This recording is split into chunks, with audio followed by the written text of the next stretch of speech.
అమ్మ పాలిస్తుందని తెలియదు, వాడు ఏడుస్తాడు అంతే. అమ్మ పాలిస్తుంది. ఈ ఏడుపుకి అమ్మలోంచి పాలొస్తాయి, అది ఆశ్చర్యం. ఆ పాలు తాగుతాడు, తాగి బతికేస్తాడు. వాడికి ఒకటే కోరిక, వాడికి తెలివి వచ్చి ఆకలేసినప్పుడల్లా ఏడుస్తాడు, అమ్మ పాలిస్తుంది, తాగుతాడు. కాబట్టి మొదటి మాయ దేనియందు? అన్నమునందు. తినడం మీద మొదటి మాయ ప్రారంభం. అందుకే అవసరం ఉన్నా లేకపోయినా అటొచ్చి ఇటొచ్చి తినేస్తుంటాడు. ఇంకా కాబట్టి ఏమైపోతుంది అంటే మహామాయ తాను ఎందుకు వచ్చాడో మరిచిపోయేటట్టు ఇన్ని కోట్ల కోట్ల కోట్ల ప్రాణులను తల్లి గర్భము నుంచి వచ్చేటప్పుడు చేయగలిగినటువంటి శక్తి స్వరూపమేదో దానికి మహామాయ అని పేరు. ఆవిడ అనుగ్రహం కలిగిందనుకోండి, ఈ ముడి కూడా విప్పేస్తుంది, విప్పేసి మళ్ళీ ఈశ్వరుడితో కలిపేస్తుంది. ఇప్పుడు నీకు నేను ఆ విద్య బోధ చేస్తున్నాను, ఆ తల్లి అనుగ్రహం నువ్వు ఇవాళ ఇలా వచ్చావు, మళ్ళీ ఇప్పుడు నువ్వు మళ్ళీ ఆ అనుగ్రహం నిలబెట్టుకోకపోతే మళ్ళీ ఎప్పుడో శంకరుడి జోలికి ఎడతావు. కాబట్టి నువ్వు ఆవిడ అనుగ్రహం పొందితే శంకరుడితో కలుస్తావు. నువ్వు శంకరుడితో కలవాలి ఈ జన్మలో. అందుకనంటే నువ్వు మోక్షమును పొందాలి. నువ్వు శ్రీమన్నారాయణుడికి కొడుకువైనందుకు ఆ స్థితిలో నిలబడాలంటే ఇది తెలుసుకోవాలి. కాబట్టి నీకు మహామాయ బోధ చేస్తాను అని రతీదేవి మహామాయాతత్వాన్ని బోధ చేసింది. పోతనామాచ్యుల వారు ప్రారంభం చేస్తూ అంటారు, శ్రీకర పరిశోషిత రత్నాకర కమనీయ గుణగణాకర కారుణ్యాకర భీకర శరధారాకంపిత దానవేంద్ర రామనరేంద్ర. వారు ఏది ప్రారంభం చేసినా ఒక్కసారి రామచంద్ర ప్రభువుని ప్రార్థన చేస్తారు. రామ, భాగవతాన్ని రచిస్తున్నాను, ఆంధ్రీకరిస్తున్నాను, చూశారా, నేను ఇప్పుడు ఈ ఉత్తర భాగంలోకి వచ్చారు. దశమస్కంధంలో పూర్వ భాగం రుక్మిణీ కళ్యాణం దగ్గర పూర్తయింది, ఉత్తర భాగం ప్రారంభం అవుతోంది. అందుకని ఆ ఆనందం ఇక్కడ వరకు నేను చేరుకోగలిగాను అంటే అది రామచంద్రమూర్తి కృప. అందుకని ఈ స్థితికి చేరుకోవడానికి నాకు ఆలంబన అయి నా పాపరాశిని ధ్వంసం చేసి నన్నడ్డు పెట్టి నాలో ప్రచోదన శక్తి అయి నా చేతి ఘంటముగా కదిలి ఈశ్వర పోతన గారు ఆంధ్రీకరించాడన్న పేరు నాకు ఇచ్చావా, అందుకని ఒక్కసారి నిన్ను స్మరిస్తున్నాను. శ్రీకర, ఇది పేరు. శ్రీకర, శ్రీని చేయువాడా. శ్రీ అంటే శకార రకార ఈకారములతో ఉంటుంది, అంటే సమస్త ఐశ్వర్యమును కటాక్షించగలిగినటువంటి వాడా. పరిశోషిత రత్నాకర కమనీయ గుణగణాకర కారుణ్యాకర భీకర శరధారా కంపిత దానవేంద్ర. అపారమైన కారుణ్యమునకు అవధి అయిన వాడా, శత్రువులను పరిమార్చగలిగినటువంటి వాడా రామనరేంద్ర. రామచంద్ర ప్రభో, ఉత్తర భాగాన్ని ఆంధ్రీకరణం ప్రారంభం చేస్తున్నాను. వారు తరచూ ఈ మాట రామచంద్రమూర్తి మీద అనేకమైనటువంటి పద్యాలు ఇచ్చారు భాగవతంలో. కానీ ఉన్నటువంటి సమయాన్ని దృష్టిలో పెట్టుకుని నేను మీకు వాటిని అప్పుడప్పుడు అస్తమానం వారు రామచంద్రమూర్తి మీద చేసినటువంటి పద్యాల్ని చెప్పలేదు. కానీ ఉత్తర భాగ ప్రారంభం కాబట్టి ఈ మాట చెప్పాను. దీంట్లో మనం తెలుసుకోవలసినటువంటి విషయం ఒకటి ఉంటుంది. ఒకటి, భక్తి అనగా ఎలా ఉండాలి అంటే, ఒక ఖాళీ పాత్రలోకి ఒక నిండా ఉన్నటువంటి తైల పాత్రని ఒక చేత్తో పట్టుకొని సన్నటి ధార కింద పోస్తుంటే ఆ ధార అవిచ్ఛిన్నంగా ఎలా పడుతుందో అలా మనం ఏ పని మీద తిరుగుతున్నా భగవంతుని యొక్క స్మరణ మాత్రం విడిచిపెట్టకుండా ఇక్కడ నడుస్తూ ఉండగలగాలి. మీరు పసిపిల్లల్ని చూడండి, మీకు ఇది బాగా ద్యోతకమవుతుంది. పిల్లల్ని చూస్తే మనకి భక్తి అంటే ఏమిటో అర్థం అవుతుంది. పసిపిల్లవాడికి ఏమీ తెలియదు. అటువంటి పసిపిల్లవాడిని తీసుకొచ్చి అక్కడ కూర్చోబెడితే మేనత్త వాడికి అత్యంత అలవాటైనటువంటి వ్యక్తి. వాడు మధ్యాహ్నం భోజనానికి ఇంటికి వచ్చి ముందు బూట్లు ఇప్పగానే అమ్మేది అంటాడు. అమ్మ ఉందిలే, వస్తుంది, ఇప్పుడే ఈ పక్కకే వెళ్ళింది, నీకు అన్నం పెట్టేసేయమంది, రా అన్నం తిందువు కానివని కంచం పెడుతుంది. వాడు ఏడుపు మొదలెడతాడు, మా అమ్మ ఏదంటాడు. మీ అమ్మ అదిగో ఎదురింట్లో పేరంటానికి వెళ్ళిందిరా, ఇదిగో బాల్కనీలోంచి చూస్తే కనపడుతోంది, అదిగో మీ అమ్మ అంటాడు. అంటే వాడు ముందు అన్నం తినడు, అంత ఆకలితో. వాడు బాల్కనీ దగ్గరికి వెళ్ళి అమ్మ కోసం వెతుకుతాడు. ఏది అమ్మేది, ఎక్కడ, వాళ్ళల్లో ఎక్కడ మా అమ్మ అంటాడు. అత్త విసుక్కుని, ఏమిట్రా చూపిస్తుంటే, అదిగో మీ అమ్మ జరీ చీర కట్టుకెళ్ళింది అంటాడు. ఏ చీర అంటాడు. వాడు విసుక్కుందని కూడా చూడవు, వాడికి అమ్మ కనపడాలి. ఆఖరికి వాడిని సముదాయించి దెబ్బలాడి టైం అయిపోతోంది తినని అంటే వాడు అప్పటికి 2 ముద్దలు తింటాడు, కానీ బెక్కుతుంటాడు, ఏడుస్తుంటాడు, ఆ బాల్కనీ వంక చూస్తాడు. ఇంత తిడుతున్నారని వాడికి ఉండదు. ఇప్పుడు వచ్చేస్తుందా మా అమ్మ, నేను వెళ్ళే లోపల రాదా, సాయంత్రం వస్తుందా, నిజంగా పేరంటానికే వెళ్ళిందా అంటాడు. అంటే వాడు ఎక్కడికి వెళ్ళినా, వాడు స్కూల్కి వెళ్ళిపోతున్నా, అన్నం తింటున్నా, వాడికి ఇష్టమైన పప్పే వేసినా, ఒకళ్ళు పెడుతున్నా, వాడి ధ్యాస మాత్రం అమ్మని చూడాలని ఉంటుంది. అమ్మని చూస్తే ఏమవుతుంది? అన్నానికి రుచి ఎక్కువ అవుతుందా? అన్నంలో క్యాలరీస్ పెరుగుతాయా? కాదు. అమ్మ పెట్టిన అన్నం, అమ్మని చూసి తిన్న అన్నం వాడికి తృప్తి. ఏం చేసినా విడివడి ఉండలేక ఏడ్చి అమ్మని చూడాలని తాపత్రయపడిన బిడ్డడు ఎలా ఉంటాడో, ఏ పని చేస్తున్నా ఈశ్వరుడి పట్ల కృతజ్ఞత భక్తుడైన వాడికి అలా నడుస్తుంది. అందుకని సంతతము ఆ భగవంతుణ్ణి జ్ఞాపకం తెచ్చుకుంటూ ఉంటాడు. అదే పోతన గారి గొప్పతనం.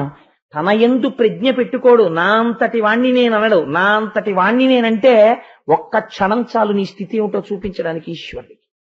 ఒక చిన్న విషయం చాలు నీ యొక్క స్థితి ఏమిటో చూపించేయడానికి ఈశ్వరుడికి ఎంతో సేపు పట్టదు. కానీ ఆయన మహాదయాళువు. ఆయన అలా చెయ్యడు. ఆయన ఎన్ని ఆగడములనైనా సహిస్తాడు. అందుకే ఎంత గొప్ప మాట అంటారో చూడండి. కమనీయ గుణగణాకర కారుణ్యాకర. మహాకారుణ్యము కలిగినటువంటి వాడా రామచంద్ర ప్రభో అని ప్రారంభం చేశారు. మనం కూడా దీన్ని అలవాటు చేసుకోవలసిన అవసరం ఉంటుంది. భాగవతం వినేటటువంటి వాడు, భాగవతం చదివేటటువంటి వాడు జీవితంలో ప్రత్యేకంగా మొదట అలవాటు కోసం అస్తస్తమానం ఈశ్వరుణ్ణి జ్ఞాపకం తెచ్చుకోవడం, కష్టం వచ్చినా సుఖం వచ్చినా దాన్ని ఈశ్వరుడితో అనుసంధానం చేసుకోవడం అలవాటు పడితే ఇది మీకు జీవితంలో ఇంతకన్నా గొప్ప వరం ఎక్కడుంటుంది నాకు చెప్పండి. నేను చాలా మందిని, నేనేమిటండి మీరు చూస్తుంటారు సమాజంలో కొంతమంది వ్యక్తులు ఉంటారు. వాడికి అన్నీ ఉంటాయి. ప్రపంచంలో వాడికి ఉండనిది ఏమి ఉండదు, అన్నీ ఉంటాయి. వాడికి ఒక రోజున కళ్ళు తిరగగానే వాడు ఏం చేస్తాడో తెలుసా అండి? వాడికి కళ్ళు తిరగడానికి ముందు ఆ ఇల్లు స్వర్గం. 8ంటికి వాడికి కళ్ళు తిరిగే ఎందుకో కింద పడ్డాడు, లేపి కూర్చోబెట్టారు. 8:15 వాడికి ఇంకేం కళ్ళు తిరగట్లేదు, వాడు హాయిగా ఉన్నాడు. ఒకసారి డాక్టర్కి వెళ్ళి చూపించుకుందాం అనుకున్నాడు. కానీ వీడు ఫోన్లు చేసి పిలిపించేస్తాడు అందరినీ, అప్పగింతలు అప్పజెప్పేస్తాడు, ఇంటిని నరకంగా మార్చేస్తాడు. ఇంత చేసేసి వాడు డాక్టర్ గారి దగ్గరికి వెళ్ళి ఏ 12కో 1 టెస్ట్ చేయించుకుని చూస్తే కావలసిన దానికన్నా ఎక్కువ తినేయడం వల్ల పైత్యం ఎక్కువ, కళ్ళు తిరిగే, ఏమీ లేదు, 2 రోజులు కాస్త తక్కువ తినని చెప్తాడు డాక్టర్.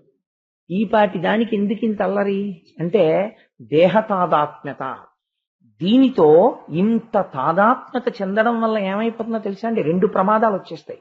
ఒకటి, దీనితో ఇంత తాదాత్మ్యత పెట్టుకుంటే ఇది దేనికొచ్చింది అంటే బాగా జ్ఞాపకం పెట్టుకోండి, కేవల సుఖానుభూతిని ఇవ్వడానికి శరీరము ఎప్పుడూ రాదు. సుఖము దుఃఖము అన్న 2 చక్రములతో నడుస్తుంది. అందుకే నడిపించేవి 2 ఉంటాయి, 2 కాళ్ళు ఉంటాయి. ఒక కాలితో నడిస్తే కుంటి నడక అవుతుంది. అది 2 కాళ్ళు ఉంటాయి. గతంలో మనం పాపం చేశాం, పుణ్యం చేశాం కాబట్టి సుఖము ఉంటుంది, దుఃఖము ఉంటుంది. జీవితంలో దుఃఖము లేకుండా కేవలము సుఖాన్నే మీరు అనుభవించడానికి రావలసి వస్తే అసలు ఈ శరీరం అక్కర్లేదని నేను అనుకుంటున్నాను. ఎందుకంటే మీకు పుణ్యం తప్ప పాపం లేదనమాట. అంత పాపం లేనటువంటి స్థితిలో మనం ఉన్నామా? ఒకసారి ఆలోచిస్తే ఖచ్చితంగా పాపము ఉండి తీరుతుంది. ఎవరు అనుభవించాలి? మనమే అనుభవించాలి. పుణ్యం ఎవడు అనుభవించాడో పాపం వాడే అనుభవిస్తాడు. పాపం వాడే అనుభవించవలసి వచ్చినప్పుడు దీంతో అనుభవించవద్దా? కాబట్టి ఇది పాపమునకు సంబంధించిన ఫలితమును కూడా ఇస్తుంది ఒకనాడు. అప్పుడు ఏం చేస్తుందో రోజు తలపోటు వస్తుంది. ఓహో ఈశ్వర, ఏదో పాపం చేసి ఉంటాను, ఒకనాడు ఎవరిని బాధ పెట్టానో, ఎవరి తలకాయ నిప్పెట్టేంతగా ఏడిచేటట్టు మాట్లాడానో, ఎవరి పట్ల కఠినంగా ప్రవర్తించానో, ఎంత అహంకారంతో ప్రవర్తించానో ఇవాళ తలనొప్పి పెడుతోంది. ఇంకెప్పుడు నేను ఒకరికి తలనొప్పి పెట్టేటట్టు నా మాట యందు వ్యగ్రత ఉండకుండుగాక అని మీరు ఒక నమస్కారం చేసుకున్నారనుకోండి, అది తలనొప్పి కూడా మీరు ఈశ్వరానుగ్రహాన్ని అపేక్షించడానికి ఒక మార్గం అయిపోతుంది. లేకపోతే ఏమవుతుందంటే ప్రతి చిన్న విషయానికి ఒక పెద్ద అసంతృప్తితో ఏదో జీవితమే పాడైపోయినట్టు, నశించిపోయినట్టు, అసలు జీవితానికి సంబంధించిన మౌలిక రహస్యం తెలియకపోతే వాడి ఇంటిని నరకంగా మారుస్తాడు. అలా ఉండదు కొంతమందికి. కొంతమంది తెలుసుకుంటారు, ఏముంది ఇది పెద్ద విషయం, ఏముంది, ఏదో జరిగింది, అది తగ్గుతుంది, శరీరం అన్న తర్వాత ఇబ్బంది రాకుండా ఉంటుందా? ఉంటుంది, వస్తాయి అని తెలుసుకుంటారు. ఆ తెలుసుకున్న వాళ్ళు అలా ఉంటారు. మీకు నేను ఒక ఉదాహరణ చెప్తాను. ఎప్పటిదో చెప్తే మీరు నమ్మచ్చు, నమ్మకపోవచ్చు. నేను ఇక్కడ ఒక రోజున భాగవతం చెప్పడానికి వచ్చిన రోజున ఈ మధ్యనే ఒక 4-5 రోజుల క్రితం నాకు అత్యంత గౌరవనీయులైనటువంటి వ్యక్తి, నేను తరచూ వారి పేరు చెప్తే వారి యందు నాకు ఒక ప్రత్యేకమైన గౌరవం సభలో ఆయన చెప్పడానికి వేరు కారణాలు ఉన్నాయని ఎవరైనా అనుకునే అవకాశం ఉండొచ్చు, అందుకని నేను పేరు చెప్పను. వారు ఆపరేషన్ టేబుల్ మీద ఉన్నారు. నర్వ్ బ్లాక్ అయి వారికి స్కల్ చిన్న పంక్చర్ చేసి ఆపరేట్ చేస్తున్నారు. నేను ఆ రోజున కొంచెం డిసప్పాయింటెడ్ గా ఉన్నాను. ఇంత కష్టం వచ్చింది ఏమి అని గోపాలకృష్ణ గారు కనిపెట్టారు కూడా కారు దిగ్గానే. నేను నమస్కారం చేసి ఈశ్వరుణ్ణి ఆ రోజు ప్రార్థనా శ్లోకాల్లో కూడా వారు గట్టెక్కాలి అని కోరుకుని నేను భాగవత ప్రవచనం చేసి దిగిపోయాను. అయితే మీకు ఒక ఆశ్చర్యకరమైన విషయం చెప్తాను. వారికి ఎనస్థీషియా ఇచ్చిన తర్వాత కూడా వారికి ఇంకా మత్తు పూర్తిగా విడవక ముందు కూడా వారు కొడుకుని కాని, ఉన్న ఒక్కగానొక్క కొడుకుని కాని, ఆ కొడుకు అనారోగ్యంతో ఉన్నాడు, ఆ కొడుకుని కాని, కూతుళ్ళని కాని, దేహబంధువుల్ని కాని వారు స్మరించలేదు. శివ భగవాన్ రమణ, శివ భగవాన్ రమణ అంటూ ఉన్నారు వారు ఎనస్థీషియాలో ఉండగా. ఇది ఒక మనిషికి ఉండవలసిన సంస్కార బలం. అది వారి జీవితాన్ని ఎలా వడ్డించుకున్నారో తెలుస్తుంది. అందుకే అంత ధైర్యంగా ఆయన కూర్చోగలిగారు. ఇవాళ తెప్పరిల్లి బయటికి వచ్చి తన కుటుంబానికి ఏ అమంగళం రాకుండా కొడుకుని కాపాడుకోగలిగారు. దీనికి మీ అంత మీకుగా మనస్సుకి ఆలంబనం అలవాటు చేసుకోకపోతే ఇంటిని నరకం కింద మారుస్తుంటారు చాలా మంది. కారణం ఏమిటంటే రెండే, మనస్సు చేత అహంకారము, శరీరము చేత దేహాత్మ అభిమానము. విపరీతమైన అభిమానం. ఇదేమీ అవదు, ఎందరో వెళ్ళిపోతున్నారు, ఎందరికో జబ్బులు వస్తున్నాయి, ఇది కూడా కష్టపెడుతుంది, ఇది కూడా ఇబ్బంది ఉంటుంది, దీంతో అంగీకరించు. ఈ సత్యాన్ని వదిలిపెట్టి మిగిలినవి ఎన్ని పట్టుకున్న అసత్యమైన జీవితం. రెండు, అహంకారము. ఎంత అహంకారంతో ఉంటారో. దేనికి అహంకారం? ఒకసారి భగవద్గీత విభూతి యోగం చదువు. నీ యందు నువ్వు ఏది ఉన్నదనుకుంటున్నావో అదంతా ఈశ్వర విభూతి. నేను ఇప్పుడు ఈ మాటలు చెప్తున్నానంటే నా గొప్పతనం కాదు, నా నాభి నుంచి బయలుదేరినటువంటి ఊపిరి వాక్కుగా మారుతోంది కాబట్టి నేను చెప్పగలుగుతున్నాను. ఒక్కసారి నా కంఠము రుద్ధమై నేను మాట్లాడలేకపోయాను అనుకోండి, ఉపన్యాసం ఏముంటుంది ఇంకా? కాబట్టి వాయువుని వాక్కుగా మారుస్తున్న వాడెవడో వాడు భగవానుడు. ఆ భగవానుడికి మీ యందున్న విభూతిని ఈశ్వరుడికి అంకితం చేశారనుకోండి, మీ యందు వినయం వచ్చేస్తుంది. కానీ మనం ఎక్కడ పొరపాటు పడుతుంటాం అంటే మన యందు తీసుకొచ్చి పెట్టుకుంటుంటాం. ఈ రెండు మనిషి నేర్చుకోవాలి. ఒకటి, తరచూ ఈశ్వర స్మరణము, తరచూ గురుస్మరణము. ఈ రెండు చెయ్యగలగాలి. ఈ రెండు చేయడంలో ఉన్న గొప్పతనం. అందుకే రుక్మిణీ కళ్యాణం తర్వాత వచ్చేటటువంటి ప్రద్యుమ్నోపాఖ్యానం చాలా గమ్మత్తుగా ప్రారంభం చేశారు. రుక్మిణీ కళ్యాణంలో ఒక మాట చెప్తుంది రుక్మిణీదేవి. శ్రీకృష్ణ పరమాత్మ వచ్చేస్తున్నారు అని చెప్తాడు. వచ్చి అగ్నిద్యోతనుడు ఆవిడంది, వెళ్ళి నేను రాసిన లేఖ ఇచ్చి నాకు కృష్ణుణ్ణి తీసుకొచ్చావా, అయితే ఇదిగో ఈ నగలు తీసుకో, ఈ డబ్బులు తీసుకొని ఆవిడ అనలేదు. ఆవిడంది, జలజాతేచ్ఛను తోడి తెచ్చితివి నా సందేశముని చెప్పి, నను నిలువం పెట్టితివి నీ కృపన్ బ్రతికితిన్, నీకన్న పుణ్యాత్మకుల్ కలరే, దీనికి నీకున్ ప్రత్యుపకృతిం చేయంగ నేనేరా, అంజలి ఘటించదభూసురాన్వయమణి సద్బంధు చింతామణి. గురువుకి నీవివ్వగలిగినదేది? గురువు అనబడేటటువంటి వ్యక్తికి స్వార్థముతో కూడిన కోరిక ఉండదు. కాబట్టి ఆయనకి ఏమి ఇవ్వగలవు? ఆయన చేసిన దానికి నువ్వు ప్రత్యుపకారం చెయ్యలేవు. నీకు మార్గోపదేశం చేసిన వాడు గురువు కనుక, గురువు అని నేను చెప్పినప్పుడు ఒకటి గుర్తుపెట్టుకోండి, నేను నన్ను దృష్టిలో పెట్టుకుని చెప్పట్లేదు, మహాపురుషుల్ని దృష్టిలో పెట్టుకుని చెప్తున్నాను. గురువులకి మనం చెయ్యవలసింది ఇటువంటి నమస్కారం ఒక్కటే. అందుకని అంజలి ఘటించదభూసురాన్వయమణి సద్బంధు చింతామణి అంటుంది. కాబట్టి ఆ గురువుని, భగవంతుణ్ణి నిరంతరము స్మరిస్తూ ఉండాలి.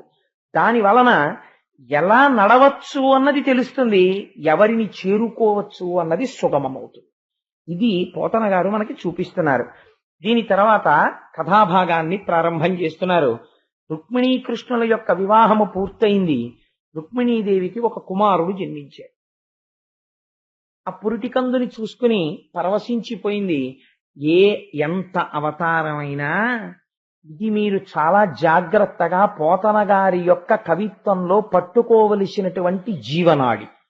నిన్నటి రోజున రుక్మిణీ కళ్యాణాన్ని పూర్తి చేస్తూ ఏమన్నారు పోతన గారు? అనగా ఆదిలక్ష్మి అయిన రుక్మిణితోడ క్రీడ సల్పుచున్న కృష్ణు చూచి పట్టణంబులోని ప్రజలుల్లసిల్లిరి ప్రీతులగుచు ముక్త భీతులగుచు అన్నారు. ఆవిడ ఆదిలక్ష్మి అన్నారు. ఆదిలక్ష్మిలోంచే కదండి మిగిలిన అష్టలక్ష్ములు వస్తాయి. మహాలక్ష్మి అయినా, సంతానలక్ష్మి అయినా, ఐశ్వర్యలక్ష్మి అయినా, రాజ్యలక్ష్మి అయినా, గజలక్ష్మి అయినా ఆవిడలోంచి వస్తాయి. కాబట్టి ఆదిలక్ష్మి సంతానలక్ష్మి. కాబట్టి ఇప్పుడు రుక్మిణీదేవికి ఎవరు కలిగారు? బిడ్డడు కలిగాడు. ఇప్పుడు ఈ బిడ్డడు కలిగితే అమ్మవారు సాక్షాత్ ఆదిలక్ష్మి అయినప్పుడు ఆవిడ బిడ్డని కనడం, ఆ బిడ్డడి మీద ఆవిడకో ప్రేమ ఉండడం, ఇవన్నీ ఉంటాయా అంటే ఆవిడ ఒక నరకాంతగా ఉన్నప్పుడు ఆవిడ కూడా ఒక విషయానికి మాత్రము అతీతముగా ఉండడానికి ఇష్టపడదు, తల్లి ప్రేమకు. ఎంత రుక్మిణీదేవైనా తల్లి ప్రేమ అన్న విషయానికి వస్తే అబ్బాయి అది పెద్ద విషయం ఏముందండి, అది మాత్రం పక్కన పెట్టేస్తాను, నాకు అన్నీ తెలుసు, నేను త్రికాల వేదిని అందవు. తల్లి ప్రేమ తల్లి ప్రేమగానే ఉంచుతుంది ఆవిడ. అందుకే ఆ పురిటి మంచం మీద బిడ్డడికి పాలిచ్చింది. పాలిచ్చి బిడ్డన్ని నిద్రపుచ్చి తాను నిద్రపోయింది. ఆ పిల్లవాడు నిద్రపోతుండగా శంబరాసురుడనేటటువంటి రాక్షసుడు అంతఃపురంలోకి కామరూపి అయి ప్రవేశించాడు. ప్రవేశించి ఇంకా పురిటి పొత్తిళ్లలో ఉన్నటువంటి ఈ ప్రద్యుమ్నుడు అనబడేటటువంటి చిన్ని బిడ్డన్ని అపహరించి తీసుకుని వెళ్ళిపోయాడు. తీసుకుని వెళ్ళిపోయి ఒక మహాసముద్రంలో పారేశాడు. ఎందుకని అంటే ఆ పిల్లవాడిని చంపేయడానికి. ఎందుకంటే అది అలాగే ఎందుకు, వాడు రావడం ఎందుకు అంతఃపురంలోకి, ఆ పిల్లాన్ని తీసుకుపోవడం ఎందుకు, సముద్రంలో పారేయడం ఎందుకు అంటే ఆ పుట్టినటువంటి పిల్లవాడెవరు చెప్తున్నారు పోతన గారు. ఇది చాలా జాగ్రత్తగా నువ్వు గమనించవలసిన లీల. ఈ విషయం మీరు కానీ పట్టుకోగలిగారు అనుకోండి, ఈశ్వరుని యొక్క దివ్యమైన అనుగ్రహము, కారుణ్యము, ఆయన ఎంత లెక్కలు వేసి ఉంచేటటువంటి మనిషి, ఆయన సంకల్పంతో ఎలా ఏవి జరుగుతాయన్నది మీకు అర్థమైపోతుంది. అప్పుడు మీ యందు భక్తి ప్రచోదనం అవుతుంది. ఎంత గొప్ప పద్యం ఇచ్చారో చూడండి. తామర సాక్షు వంశమున దర్పకుడీశ్వర కంటిమంటలం తామును దగ్ధుడై పిదపత పరమేశుని దేహలబ్ధికై వేమరునిష్ట చేసి హరి వీర్యమునం ప్రభవించే రుక్మిణీకామిని గర్భమందుసుర ఖండను మారట మూర్తియోయనన్. ఒకానొకప్పుడు పరమశివుడు తపస్సు చేస్తున్నాడు. పార్వతీదేవి ఆయనకి ఇల్లాలు కావాలి, లేకపోతే తారకాసుర సంహారం జరగదు. అందుకని ఒక సైన్యాధిపతి కావాలి అంటే పరమశివుడి యొక్క కుమారుడే తారకాసురుణ్ణి నిర్జించాలని వాడు వరం అడిగాడు. అందుకని పార్వతీ పరమేశ్వరుల్ని కలపడం కోసమని మన్మథుడు బయలుదేరాడు. మీరు ఈ కథని జాగ్రత్తగా అర్థం చేసుకుంటే ఒకే పరమాత్మ తత్వము మీకు బాగా అర్థమవుతుంది. ఎవరండి ఈ మన్మథుడు? ఎవరి పిల్లాడు అంటే శ్రీ మహావిష్ణువు యొక్క కొడుకు. కందర్పదర్పహర సుందర దివ్యమూర్తే అని పేరు ఆయనకి. శ్రీ మహావిష్ణువు యొక్క అందమంతా ఆయన కొడుక్కొచ్చింది. మన్మథుడు మనస్సుల్ని మధించగలిగిన వాడు. ఆయన పుష్పబాణుడై అవతల వారి మనస్సుని కదుపుతాడు. అందుకని ఇంద్రుడు అడిగితే ఆయన బాణప్రయోగం చేయబోయాడు పరమశివుడి మీదకి. అసలు కాళిదాస విరచితమైనటువంటి కుమార సంభవంలో అయితే అసలు ఇంకా ఆయన బాణప్రయోగం చెయ్యలేదు. బాణప్రయోగం చేద్దామని ఇలా బాణాల్ని ధనస్సుకి సంధించి లాగుతున్నాడు. శివుడిలో చిన్న మార్పు వచ్చింది. అనుమానం వచ్చి చూశాడు. పొదలో కూర్చుని వింటినారి సారిస్తున్న మన్మథుడు కనబడ్డాడు. అంతే మూడో కన్ను తెరిచాడు. కాముడు భస్మం అయిపోయాడు. మీరు చాలా జాగ్రత్తగా ఒక విషయాన్ని ఆలోచించండి. ఒక వ్యక్తి మరణించాడు అనుకోండి, వినాయకుడి ఉత్పత్తి కథ ఒకటి ఉంది. ఏదో ఆయన తల తెగిపోయింది, ఇంకో తల తీసుకొచ్చి అంటించారు, కొంతవరకు పర్వాలేదు. మన్మథుడు అలా తల తీసేయలేదు, కాలిపోయాడు. ఎవరి చేత కాల్చబడ్డాడు? హరతేజస్సు చేత కాల్చబడ్డాడు. అది మామూలు అగ్నిహోత్రం కాదు, మూడవ కంటి మంట, ఇంకా దానికి ఎదురు లేదు. అటువంటి మంట యందు దగ్ధమైపోయాడు. దగ్ధమైపోయి శివుడికున్న 3 నేత్రములే సూర్య చంద్ర అగ్నిహోత్రములు. అటువంటి అగ్నిహోత్రము చేత కాలిపోయాడు. కాలి బూడిద రాశి అయి కింద పడిపోయాడు. ఇప్పుడు మన్మథుడు కాలిపోయాడు. మన్మథుడు కాలిపోవడం పరమశివుడికి విజయం. ఎందుకంటే ఆయన కామదహనం చేశాడు, కాముడికి లొంగడం. ఎవరికి అపకారం? రతీదేవికి అపకారం. ఎందుకని? రతీదేవికి భర్త పోయాడు. ఇప్పుడు కాబట్టి ఆవిడ ఏమవ్వాలి? ఆవిడ విధవ కావాలి. కాబట్టి ఆవిడికి భర్త లేడు.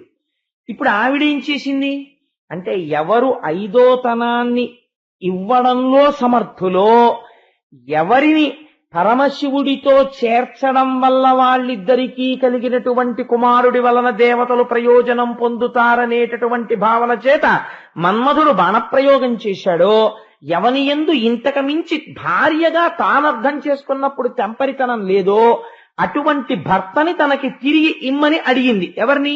పార్వతీదేవిని అడిగింది. ఎప్పుడు? పార్వతీ పరమేశ్వర కళ్యాణం తర్వాత అడిగితే లలితా సహస్రంలో ఆవిడికో పేరు వచ్చింది, హరనేత్రాగ్ని సందగ్ధ కామ సంజీవనౌషధి. పరమశివుని 3వ కంటి మంట చేత కాలిపోయినటువంటి మన్మధుణ్ణి ఆవిడ తిరిగి బ్రతికించినది. ఇది అసలు సాధ్యమైన విషయం అండి. కాలి బూడిదైపోయిన వాడు ఎలా తిరిగి బతుకుతాడు? కాలి బూడిది కానివాడు ఇంకా ఏదో బతికున్నాడండి అని చచ్చిపోయిన వాడిని మళ్ళీ బతికించవచ్చు. ఆయన బూడిదైపోయాడు.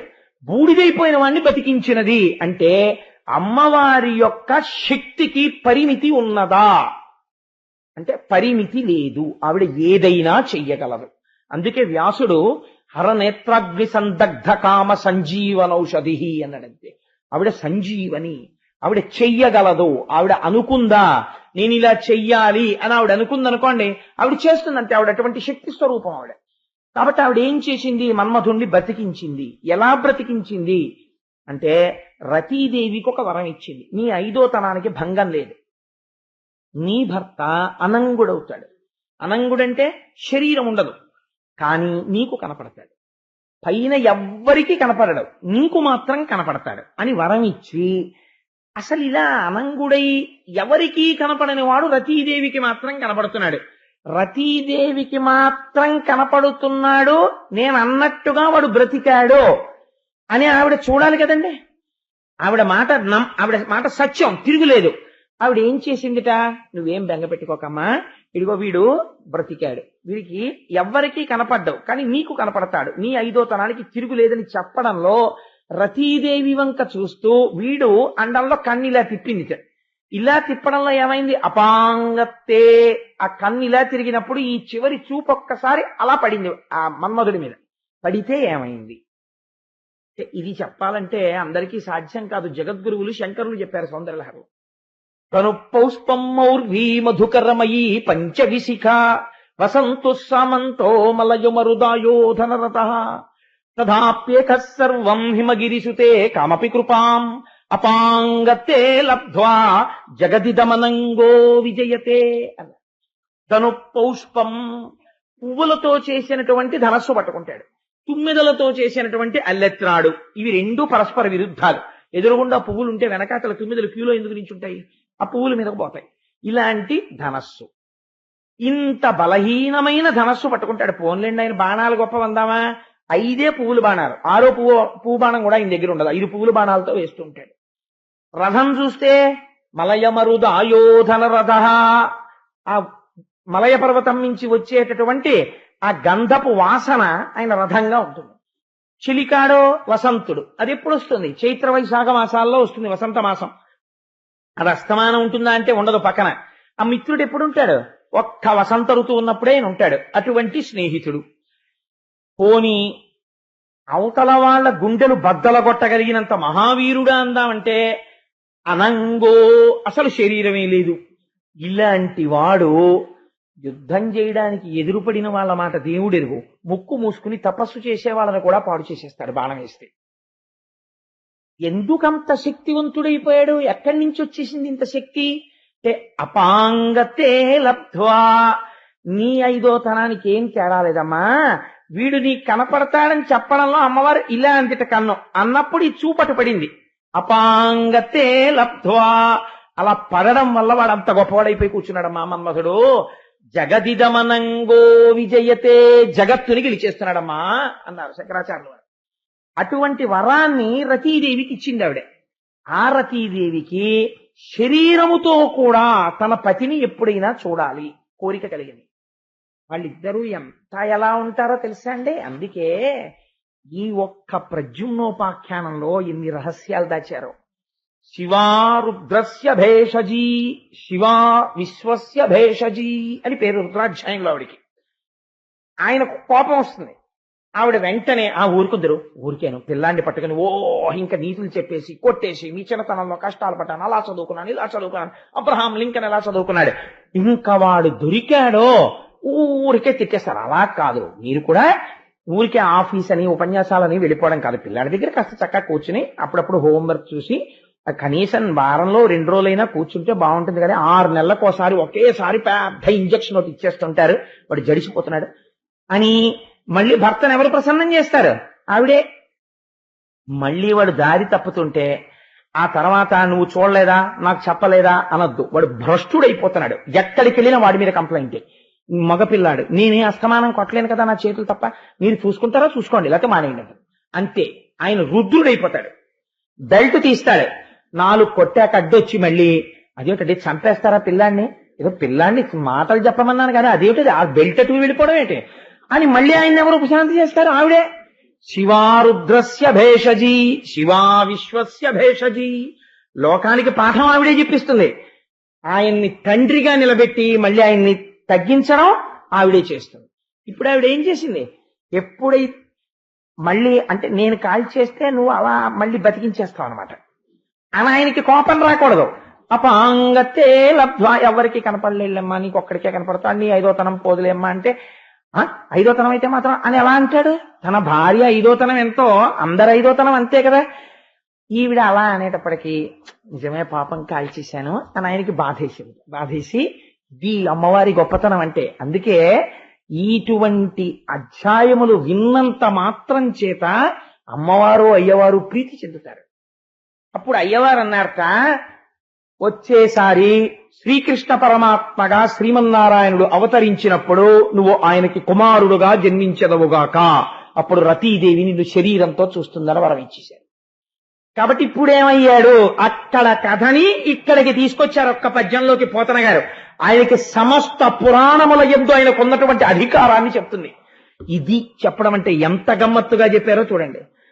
తమర సాక్షు వంశమున దర్పకుడీశ్వర కంటిమంటలం తామును దగ్ధుడై పిదప తత్వరమేశుని దేహలబ్ధికై వేమరు నిష్ట చేసి హరివీర్యమునం ప్రభవించే రుక్మిణీ కామిని గర్భమంద అసురఖండను మారట మూర్తియోయనం. ఆ చివరి పాదంలో ఉన్న మాట జ్ఞాపకం పెట్టుకోవాలి. రాక్షస సంహారానికి మళ్లీ శ్రీ మహావిష్ణువే ఇంకో అవతారం ఇచ్చారా అన్నట్టుగా ఉన్నట్ట ఈ పుట్టిన మన్మధుడు. ఇప్పుడు ఆ మన్మధుడే పుట్టాడు. అప్పుడు హరుని యొక్క కంటి మంట చేత కాలిపోయిన వాడు ఇప్పుడు శ్రీకృష్ణ పరమాత్మకి కుమారుడుగా జన్మించినాడు. ఇప్పుడు మీరు జ్ఞాపకం తెచ్చుకోండి. మొట్టమొదట చెప్పాను, భూదేవి వెళ్లి ప్రార్థన చేస్తే శ్రీమన్నారాయణుడు అభయం ఇచ్చాడు, నేను రాక్షస సంహారం చేసి భూభారాన్ని తీరుస్తాను అని. ఇప్పుడు ఆయన ఒకటి, ఆయన కుమారుడు ఒకటి కాదు కదా, ఈయన కూడా రాక్షస సంహారం చెయ్యవలసి ఉంది. కాబట్టి ఈయన పుట్టగానే ఈయన వలన మరణించేవాడొకడు ఉన్నాడు. వాడెవరు? శంబరాసురుడు. వాడికి తెలిసి ఈ విషయం చెప్పేశారు మహర్షులు, నువ్వు కృష్ణ పరమాత్మకి రుక్మిణీదేవికి జన్మించేటటువంటి మొదటి సంతానము చేత నీవు మరణిస్తావు అని చెప్పారు. వాడికి ఏమిటి ధైర్యం? అసలు రుక్మిణీదేవిని శిశుపాలుడికి ఇచ్చి చేస్తాడు. వాడి గుండెల్లో బెంగ ఎప్పుడొచ్చింది? రాక్షస వివాహంలో కృష్ణుడు తీసుకుపోయినప్పుడు. మళ్లీ బెంగ ఎప్పుడొచ్చింది? రుక్మిణీదేవి గర్భంతో ఉన్నప్పుడు.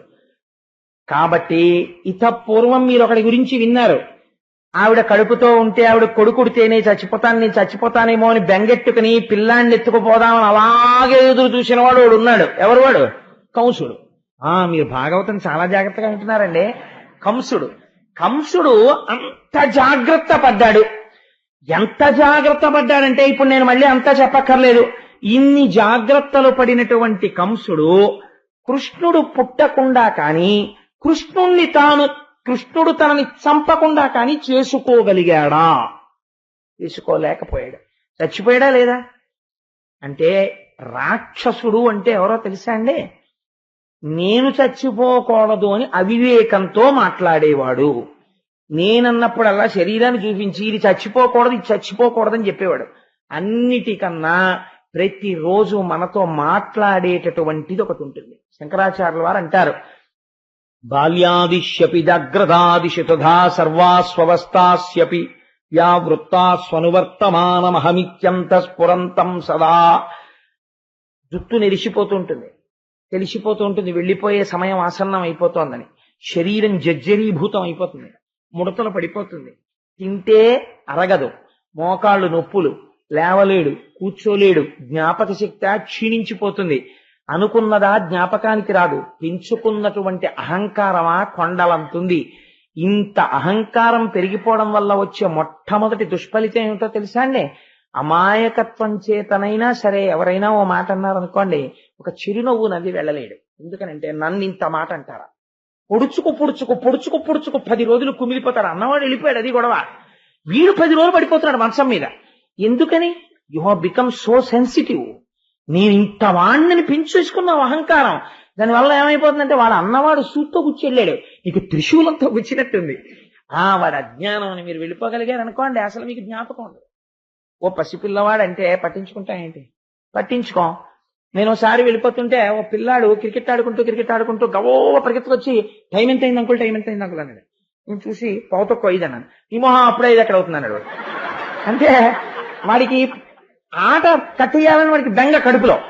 అందుకని నేను పావుతొక్క 5 అయిందని, నీ మొహం అప్పుడే 5 ఎక్కడ అవుతుంది అన్నాడు. నేను వాడి ఆర్తి అర్థం చేసుకుని, ఓహో 5:00కో 5:15కో వీడిని చదువుకోవడానికి ఇంటికి వచ్చేయమని ఉండుంటారు వీళ్ళ అమ్మగారు నాన్నగారు. వీడు పావుతొక్క 5 అంటాడేంటి, 4 అని ఉంటే నేను అంకుల్ థ్యాంక్ యూ అన్నవాడు. సో వాడి పిల్లవాడు, వాడి అజ్ఞానం అని వీడి ఎంత ఆ బాధలో నోర్మి ఆ పావుతొక్క 5 ఎక్కడ అవుతుంది అన్నారా అని ఒక నవ్వుకుని వెళ్ళిపోయామనుకోండి, చాలా సంతోషంగా. నన్ను వాడు నోర్మి పావుతొక్క 5 నేను వాడి వెంట పడిపోయి వాడిని 4 కొట్టేసి వాళ్ళ నాన్నగారు మా ఇంటి మీదకి దెబ్బలాటకు వచ్చేసి నేను ఇంటికి వెళ్ళిపోయి మా ఆవిడ్ని తిట్టేసి అదొక పెద్ద యుద్ధం అయిపోయి ఈ జట్టి అంతా చాలా పెద్దదైపోయి 2 సందుల మధ్య యుద్ధంగా మారిపోయి, ఇది ఎక్కడ ప్రారంభం చూడండి మీరు. దీనికి అంతటికీ కారణం ఏమిటి? ఈగో అంటుంటారు ఇంగ్లీష్ లో. ఈగో దెబ్బతిందండి నాది అంటాడు. తినవలసిన చోట తింటే పర్వాలేదు, తినవలసిన చోట తినదు. అరే నేను ఈశ్వరుణ్ణి ఎప్పుడో 1 గంట ఆరాధన చేయలేదు అని వాడు ఈగో దెబ్బతిందో, ఇలాంటి వాడికి తింటుంది. కాబట్టి ఏమైపోతుంది?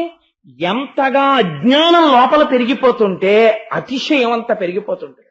ఈ అతిశయం ఎంత చిన్న దెబ్బ తింటే అంత విలవిలలాడిపోతాడు. కృష్ణ పరమాత్మకి పుట్టేవాడి చేతిలో నువ్వు మరణిస్తావు అన్నారు అనుకోండి, నా అదృష్టం అండి కృష్ణుడి చేతిలో, కృష్ణుడికి పుట్టేవాడంటే కృష్ణ పరమాత్మే, కాబట్టి నేను కృష్ణుడి చేతిలో వెళ్ళిపోతున్నాను, కాబట్టి ఇంతకన్నా నాకు అదృష్టవంతుడు ఎవరు అని వాడు అనగలిగాడు అనుకోండి, వాడి కథ ఇక్కడ రాదు. వాణ్ణి కూడా ఏ నారద మహర్షి కిందో అగస్త్య మహర్షి కిందో ఎక్కడో చెప్పాలి వాడిని తీసుకెళ్లి. అసురుడు రాక్షసుడని ఎందుకంటారో తెలుసా అండి? జరిగి తీరవలసినటువంటి పరిణామమును వాడు అంగీకరించడు. మరి రాక్షసుడా కాదా వాడు? రాక్షసుడండి వాడు చెప్తే విండంటారు. రాక్షసుడంటే ఇది పరమసత్యం రా అంటే అదే వాళ్ళందరూ చేత కాక చచ్చిపోయారు, నేను చచ్చిపోతాను ఏంటంటారు. ఇంకేమనాలి వాడిని? ఇదొక్కటి వాడు అంగీకరించగలిగితే వాడంత మంచివాడు ప్రపంచంలో ఉన్నాడు. ఎందుకంటే ఎందుకు వచ్చిందండి బాబు, కట్టుకుపోతానా తీసుకెళ్లిపోతానా, ఎందుకు ఇవన్నీ, నేను ధర్మబద్ధంగా ఉంటానంటాడు. ఇది అంగీకరించకపోవడంలోంచి వస్తోంది పాపం అంతాను. కాబట్టి అసురుడు అనగా ఎవరు? ఇదిగో ఇలాంటి వాడే. కాబట్టి వాడు ఏం చేస్తాడు? తన మృత్యువునకు ఏది కారణం అనుకున్నాడో దాన్ని తీసేసే ప్రయత్నం చేస్తాడు. విచిత్రం ఏమిటంటే ఈశ్వరుడు ఈ వ్యాధి చేత వీడు వెళ్ళిపోతున్నాడు అని నిర్ణయం చేసేసాడు అనుకోండి, 1,000,000 మంది వైద్యులు కూడి వచ్చిన కాని మరణమయ్యడి వ్యాధి మాన్పలేరు. చచ్చిపోయే వాళ్ళందరూ ఆ బ్లడ్ గ్రూప్ బ్లడ్ దొరక్క, సర్జన్లు దొరక్క, ఫిజిషియన్లు దొరక్క, మంచి మంచి పదవుల్లో ఉన్న వాళ్ళు, తుమ్మితే 30 మంది ఫిజిషియన్స్ వెళ్లి చూసేవాళ్ళు, ఏ చేత కాక చచ్చిపోతున్నారు ఏమిటండి? చేత ఇంతకన్నా దిక్కు లేక చచ్చిపోతున్నారు. ఎందుకంటే ఒకడు చేసిన నిర్ణయాన్ని మార్చగలిగిన శక్తి ప్రపంచమును లేదు. అదొక సత్యం. ఈ సత్యాన్ని వాడు ఒప్పుకోడు శంబరాసురుడు. కాబట్టి వాడు ఏం చేస్తాడు? ఆ కారణాన్ని తీసేస్తానంటాడు. ఇప్పుడు అవతల వైపు ఎవరు నిలబడ్డారు? ఇది మీరు అర్థం చేసుకోవాల్సి. వీడు చావడానికి ఆయన వచ్చాడు, ఆయన్ని తీసేస్తానని వీడు అంటున్నాడు. అటువైపు ఈశ్వరుడు ఉన్నప్పుడు అది పోతుందా? అది తీసేయమంటే తీసేస్తారా? జ్ఞానం ఏమంటాడో తెలుసా అండి? అలా ఎలా కుదురుతుందంటాడు. మీకు నేను ఒక్క ఉదాహరణ తేడా చెప్తాను చూడండి. ఆ రమణ మహర్షికి సర్కోమా వచ్చింది, పుండు పుట్టింది. పుండు పుడితే ఆపరేట్ చేశారు. 1 మాట 2 మాటలు 3వ మాట ఆపరేట్ చేస్తుంటే ఒక ముసలాయన వచ్చాడు. వచ్చి, భగవాన్ అసలు మీరు ఎందుకు దాన్ని ఆపరేట్ చేయించుకున్నారు? దాన్ని ముట్టుకోకుండా ఉండవలసినది, రాచపుండు, దాన్ని కోసిన కొద్దీ పెరుగుతుంది, ఎందుకు కోశారు అన్నారు. అంటే ఆయన నవ్వేసి అన్నారు, కానివ్వండి, డాక్టర్లు అది రాకుండా చేస్తామంటున్నారు, అది ఎన్ని మాటలు కోస్తారో చూస్తాను, మళ్ళీ పుడతానంటోంది, చూస్తాను ఎవరు గెలుస్తారో అన్నారు. ఆత్మసాక్షిగా తన దేహమునకు పుండు పుట్టిందనేవారు కాదు, పుండుకు పుండు పుట్టిందండో అనేవారు. ఇదే బాధించడానికి వచ్చింది, ఇదో పుండు, దీనికో పుండు, పుండుకు పుండు వచ్చిందనేవారు ఆయన. అలాంటి జ్ఞానిని ఇంకా మీరు ఎలా బాధ పెడతారండి? ఆయన బాధలకు కూడా సాక్షి తప్ప ఆయన బాధ కాడాయన. కాబట్టి జ్ఞానికి బాధ లేదు, మరణము లేదు. అజ్ఞానికి బాధలు ఉంటాయి, మరణాలు ఉంటాయి. ఎందుకుంటాయి? ఇదే నేనంటారు కాబట్టి. ఇదేనన్నవాడు మరణం తప్పించుకుంటాడా? ఇది వెళ్ళి తీరుతుంది, సత్యం వాడు అంగీకరించాడు. కాబట్టి ఇప్పుడు వాడు ఏం చేస్తున్నాడు? ఈ బాలుణ్ణి తీసుకెళ్లి సముద్రంలో పారేస్తానన్నాడు. వీడు సముద్రంలో పారేస్తే ఆయన చచ్చిపోయాడు అనుకోండి ఆ పిల్లాడు. ఇంకా ఈశ్వరుడు అస్తిత్వం ఎక్కడుందండి? ఎక్కడ పడేసినా ఈశ్వర సంకల్పము చేత వాడు బతుకుతాడు. ఇది ఈశ్వరుడు అంటే. ఇదే భక్తుడైన వాడైతే ఇంకోలా మాట్లాడతాడు. అసంకల్పితమే వేహాయదకస్మాత్ ప్రవర్తతే నివర్త్యారంభమారబ్ధం అను దైవస్య కర్మతత్ అంటాడు రాముడు. నిన్న రాత్రి దశరథ మహారాజు గారు పిలిచి రాజ్యం ఇస్తా అన్నారు. ఇవాళ పొద్దున్న పిలిచి అరణ్యవాసానికి వెళ్ళిపో అన్నారు. రాముడు అన్నాడు, నిన్న రాత్రి పిలిచి రాజ్యం ఇస్తా అన్నవాడు నాన్నే, ఇవాళ అరణ్యవాసానికి వెళ్ళిపోమన్నవాడు నాన్నే. పిలిచి రాజ్యం ఇస్తాననిపించిన వాడు దేవుడే, వెళ్ళిపోమన్నవాడు దేవుడే. రెండిటి యందు నేను నాన్నలో తండ్రిని చూస్తున్నాను. వెళ్ళిపోమన్నప్పుడు శత్రువుని, ఇస్తానన్నప్పుడు తండ్రిని నేను చూడటం లేదురా. దైవాన్ని అనువర్తించడం నేర్చుకో లక్ష్మణ, తిరగబడితే నీకేం వచ్చిందిరా మనుష్యుడిగా అన్నాడు. కాబట్టి ధర్మాన్ని సూక్ష్మమైన పరిశీలనము అందరూ చెయ్యలేరు. కాబట్టి వీడు ఏం చేశాడు? ఆ పిల్లవాడిని తీసుకుని వెళ్ళి సముద్రంలో పడేశాడు. ఏమిటి వీడి నమ్మకం అంటే, ఆ పిల్లవాడు సముద్రంలో పడిపోయాడు కాబట్టి చచ్చిపోతాడు. ఈశ్వరుడు సంకల్పం చేస్తే వాడు బ్రతకాలి అని ఈశ్వరుడు సంకల్పించాడు అనుకోండి, వాడు బ్రతికి తీరుతాడు. అప్పుడప్పుడు మనం పేపర్లలో చదువుతుంటాం, మీరు కూడా చూసే ఉంటారు. అది నా ఒక్కడి అనుభవమే కాదు, కొంతమంది ధూర్తతనంతో ప్రవర్తించి జీవితంలో ఆ పుట్టినటువంటి పసికందుని తీసుకెళ్లి ఏ చెత్త కుండీల దగ్గర పడేస్తుంటారు. పడేస్తే ఒక్కొక్క పిల్లవాడిని పంది సగం తినేగా చూసి ఫోటోలు రావడం నేను పేపర్లో చూశాను. ఒక్కొక్క పసిపిల్లవాడు ఏడుస్తుంటే ఆ చుట్టుపక్కల ఉన్నవారు గమనించి, అయ్యో పసికోనా ఏడుస్తున్నాడని ఆ పెంటపోగులో ఉన్న పిల్లవాడిని తీసుకొస్తే, ఎవరో మహాపురుషులు, ఎక్కడో అమలాపురంలో ఉంది ఒక పీఠం, నేను వెళ్ళి అప్పుడప్పుడు చూడాలనుకుంటుంటాను. మా దొరగారు కూడా అడిగారు ఒకసారి వెళదామండి అని. వెళ్ళి చూడాలి.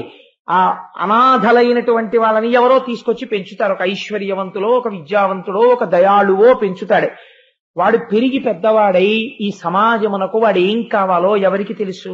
ఒక బిడ్డడు మరణిస్తున్నాడు, ఒక బిడ్డడు వేరొకరి ఇంట్లో చక్కగా పెరిగి పెద్దవాడై మహాసంస్కారాన్ని పొందుతున్నాడు. వాడి జన్మ ఎక్కడా? పసిపిల్లవాణ్ణి ఇలా విసిరేయడమా అన్న మానవత్వం మరిచిపోయినటువంటి కుక్కతో సమానమైనటువంటి ఒక వ్యక్తి యందు వాడు పెరిగి పెద్దవాడవుతున్నది ఒక వటవృక్షమై. ఎవరి చేతిలో అయ్యాడని మీరు అనుకోవాలి? వాడి ఎందుందా తనని తాను రక్షించుకోగలిగిన శక్తి? అంటే అది ఈశ్వర సంకల్పము. మన వేదాంతము అంత అందంగా మాట్లాడింది. ఈ ఈశ్వర సంకల్పము మీరు చంపుతానంటే వాడు చస్తాడా? వాడు బ్రతకాలని ఈశ్వరుడు సంకల్పం చేశాడు. కాబట్టి ఇప్పుడు ఆ పిల్లవాడు ఎక్కడ పడ్డాడు? సముద్రంలో పడిపోయాడు. ఈ శంబరాసురుడు ఏమనుకున్నాడు? సముద్రంలో పడిపోయాడు, ఇంక ఈ పిల్లాడేం బతుకుతాడు రా అని ఇంటికి వెళ్ళిపోయాడు. ఈ చిత్రం ఏమిటో తెలుసా అండి? ఆ పిల్లాడు శంబరాసురుడి ఇంటికే వెళ్ళాడు. ఎలా వెళ్ళాడు అంటే, ఒక పెద్ద చాప ఒకటి ఆహారం కోసం వెడుతోంది. అప్పుడే పుట్టిన ఇంత బిడ్డడు దానికి ఇంకో చిన్న చేపలా కనబడ్డాడు. చిన్న చేపను పెద్ద చేప అని, పెద్ద చేపలు చిన్న చేపల్ని మింగుతాయి. అది నోరు తెరిచి ఈ పిల్లాన్ని మింగేసింది గుట్టుకు. వాడు చక్కగా నీళ్లలోంచి చేప కడుపులోకి వెళ్ళి, వాడికి ఆ ఊపిరి ఎలా చిక్కిందో, వాడు ఆ కడుపులో ఉండగా ఆశ్చర్యంగా జాలరులు వచ్చి వల వేసి చేపని బయటికి తీశారు. తీసి పడవలో వేసుకుని ఒడ్డుకు తీసుకొచ్చి రంపంతో దాని కొడుపు కోశారు. కోస్తే పిల్లాడు, చంటి పిల్లాడి తల కనపడింది. పిల్లాడిని బయటికి తీశారు. ఏం ఆశ్చర్యం రా, చేపలో పిల్లాడు దొరికాడు, పట్టుకెళ్లి శంబరాసురుడికి ఇద్దాం ప్రభువుకి. అద్భుతమైన కానుక దొరికితే ప్రభువుకి కదా ఇవ్వాలి, ఇది ప్రభువుకి చెప్దామని వాళ్ళు ఆ పిల్లాన్ని పట్టుకుని పరిగెత్తుకుంటూ ఆయన దగ్గరికి వెళ్ళారు. వెళ్ళి, అయ్యా ప్రభు ఏం చెప్పమంటారు, ఇవాళ ఎప్పట్లా సముద్రంలో వేటకెళ్ళాం, ఒక చేపని మేము పట్టుకున్నాం, దాని కడుపు కోస్తే ఓ పిల్లవాడు కనబడ్డాడు అన్న. మాయా అంటే ఎలా ఉంటుందో చూడండి. వాడు మాయకి వశుడయ్యాడు. వాడన్నాడు, ఆశ్చర్యం, పిల్లవాడా ఏడి అన్నాడు. ఈ పిల్లవాణ్ణి తీసుకొచ్చి ఇలా చూపించారు. కానీ నేను పడేసిన పిల్లవాణ్ణి చేప మింగి వీళ్ళకి దొరకలేదు కదా అన్నంత అనుమానం వాడికి రాదు. ఎందుకు రాదో తెలుసా అండి? వాడు సైన్స్ బాగా నమ్మాడు. సైన్స్ నమ్మి సనాతన ధర్మంతో కలుపుకున్న వాళ్ళని నేను అంటలేదు. వాళ్ళు మహాపురుషులై, దార్శనికులై, ఋషులై నిలబడ్డారు. నేను అటువంటి వారిని విమర్శ చేయట్లేదు. వీడేమనుకున్నాడంటే, సముద్రంలో బారేసిన పిల్లాన్ని చేప ఎలా మింగుతుంది, ఎలా వస్తాడు, వాడు కాడు వీడు అనుకున్నాడు. అనుకుని ఏం చేద్దాం అనుకున్నాడు. ఈలోగా ఇతపూర్వమే పరమశివుడి దగ్గర ఈ పిల్లవాడు తన కంటికి మాత్రమే కనపడేటటువంటి వాడు కృష్ణ పరమాత్మకి కొడుకుగా పుట్టి తను ఈ మాంసనేత్రంతో అందరూ చూసేటటువంటి వాడిగా పుడతాడని పరమశివుడు ఇచ్చినటువంటి వరం కోసం ఎదురు చూస్తున్న వ్యక్తి ఒకతుంది రతీదేవి. తన భర్త మళ్ళీ పుడతాడని. అందుకని కృష్ణావతారం వచ్చిన దగ్గర నుంచి ఆవిడ కాపేసి ఉంది. ఆవిడకు విషయం తెలుసు. ఆ పిల్లవాడు పుట్టగానే వాడు శంబరాసురుడు వాడిని వధించే ప్రయత్నం చేస్తాడు. ఈ శంబరాసురుడి దగ్గరే వాడు దొరుకుతాడు. ఎందుకంటే ఎప్పటికైనా పిల్లాడు ఎక్కడికి వస్తాడు? శంబరాసురుడి దగ్గరికే వస్తాడు వీడిని వధించడానికి. కాబట్టి శంబరాసురుడి దగ్గరే మనం ఉంటే గొడవ వదిలిపోతుంది కదా. వాడు వచ్చే ప్రదేశం అదే కాబట్టి రైలు ఎక్కేవాడు ఏం చెయ్యాలి? టికెట్ అంతా కొనేసుకుని బెర్త్ నెంబర్ తెలిసేసుకున్న తర్వాత అమ్మా నాకు రిజర్వేషన్ అయిపోయిందండి ఇంక నేను ఎక్కేయడమే తేడా అని చెప్పేసి ఇల్లు తాళం వేసేసుకుని బాల్కనీలో కూర్చున్నాడు అనుకోండి, వెళ్ళిపోతుంది రైలు. ఎంత నువ్వు పెట్టి సర్దుకుంటే ఏమిటి, ఎంత టికెట్ కొనుక్కుంటే ఏమిటి, నువ్వు రైల్వే స్టేషన్కి వెళ్ళడం ట్రైన్లోకి ఎక్కడం ప్రధానం. ఎందుకంటే లక్ష్యం అది. ఒకసారి నువ్వు రైల్లో కూర్చుంటే నువ్వు తిరుపతి వెళ్ళిపోయినట్టే. అదొక్కటే వదిలేసి అన్నీ చేసేసి బాల్కనీలో కూర్చుంటే రైలు వెళ్ళిపోతుంది, నువ్వు తిరుపతి వెళ్ళావు. అందుకని వచ్చి తీరుతాడు. లక్ష్యం ఏమిటి? అవతారానికి శంబరాసుర వధ ఉంది కాబట్టి శంబరాసురుడి దగ్గరికి వస్తాడు. నేను మళ్ళీ కృష్ణుడి ఇంటికి వెళ్ళి మీకు పుట్టబోయే కొడుకే మా ఆయనండి అని నేను ఆయనకి చెప్పుకోవడం, ఆయన భగవానుడు, ఇదెక్కడ గొడవ అనుకోవడం, ఇదంతా పెద్ద ప్రచారం జరగడం ఎందుకు వచ్చింది? ఈలోగా శంబరాసురుడికి తెలుస్తుంది, వాడి జాగ్రత్త ఇంకా ఎక్కువైపోతుంది. అందుకని ఆయన ఎలాగో ఇక్కడ ఈవిడికి ఏమిటి? ఈశ్వర సంకల్పం మీద ధైర్యం. రెండు భిన్నమైన వ్యక్తిత్వాలు అక్కడే ఉన్నాయి.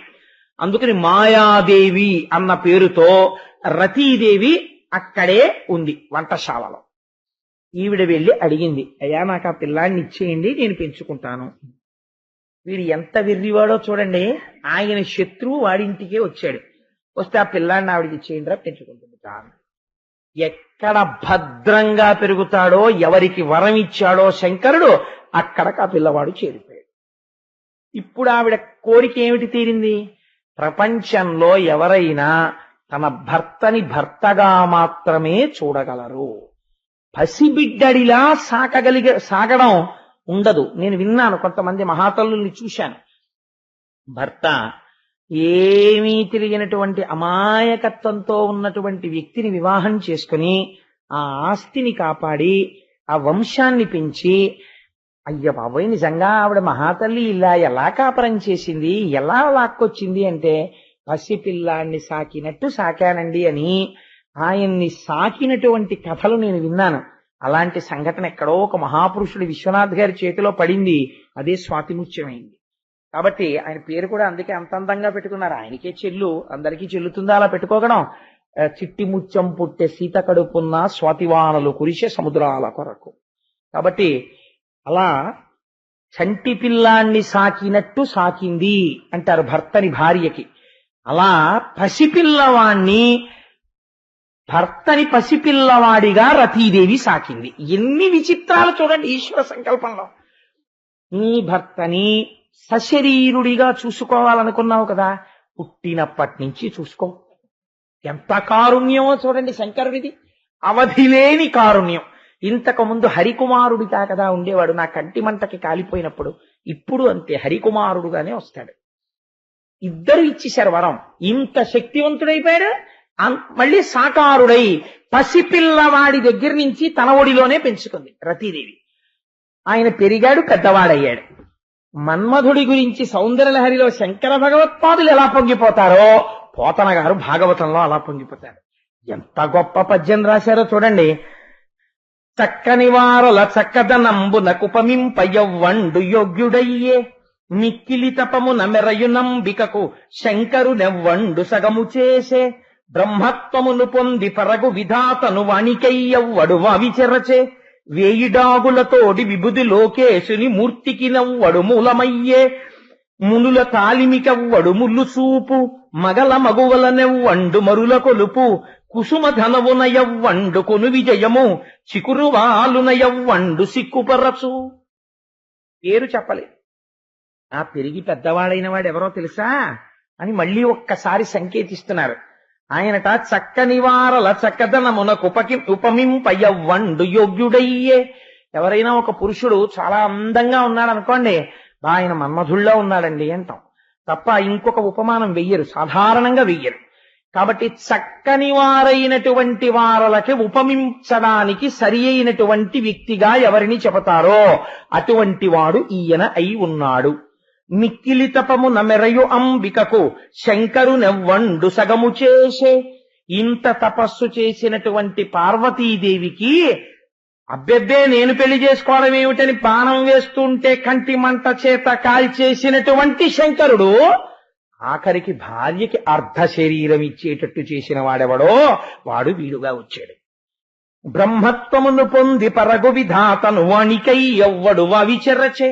వాణి అంటే సరస్వతీదేవి. అదొక చిత్రమైనటువంటి కథ అనుకోండి. ఇప్పుడు దాని లోతుపాతులు నేను స్పృశించాను, ఎందుకంటే ఆ మాట ఒకటి చెప్తే సభలో ఉన్న వాళ్ళు తప్పుత్రోవ పట్టే అవకాశం ఉంటుంది. తన సృష్టి అయిన సరస్వతిని కామించాడు ఒకనాడు బ్రహ్మదేవుడు, కానీ దానికి సంబంధించిన విషయం వేరు. దాన్ని ఒక పవిత్ర ఆఖ్యానంగా భావించండి. ఎప్పుడైనా శివమహాపురాణం కానీ ఏమైనా చెప్పినప్పుడు దాని లోతుపాతులు మీరు విందురు గాని. కాబట్టి వేయిడాగులతోడి విభుద లోకేశుని మూర్తికి నవ్వడు మూలమయ్యే. ఎందుకంటే పెద్దలు వేసిన ఒక్కొక్క మాటలోంచి మళ్ళీ వెనక్కి వెళ్ళి ఏ దేవి భాగవతంలోంచి ఈ కథంతా చెప్పుకురావాలంటే ఈ పద్యంతో అయిపోతుంది వాళ్ళ నాకు. అందుకని వేయిడాగులతోడి విభుద లోకేశుని అంటే దేవేంద్రుడంతటి వాడు అహల్య కోసమని చెప్పి ప్రయత్నించి ఒళ్లంతా కళ్ళయ్యేటట్టు చేసిన వాడెవరో వాడు ఇలా పుట్టాడు. మునుల తాలిమికెవ్వడు ముల్లు సూపు. మహర్షులంతటి వాళ్ళు తపస్సు చేస్తుంటే వాళ్ళ మనస్సుని ఎవడు కదుపుతాడో వాడు. మగల మగువులనెవ్వండు మరుల కొలుపు. స్త్రీ పురుషుల మధ్య ఆసక్తి రూపంగా మారేటటువంటి వాడెవరో వాడు ఇలాంటి రూపాన్ని పొందాడు. కుసుమ ధనవునయవ్వండు కొను విజయము. పువ్వుల ధనస్సు పట్టుకుని ఓడిపోవడం అన్నది తెలియకుండా లోకాన్ని గెలిచేవాడెవడో వాడు ఇలా అయ్యాడు. చిగురు వాలునయవ్వండు సిక్కుపరచు. చేత్తో చిగురుటాకు పట్టుకుని ఇలా కొట్టాడా అయిపోయాడు అవతలవాడు. అలాంటి వాడెవడో వాడు కృష్ణ పరమాత్మ కుమారుడిగా జన్మించి రతీదేవి ఒళ్ళో పెరుగుతున్నాడు. అంటే ఎవరు వాడు? పేరెక్కడైనా చెప్పారా?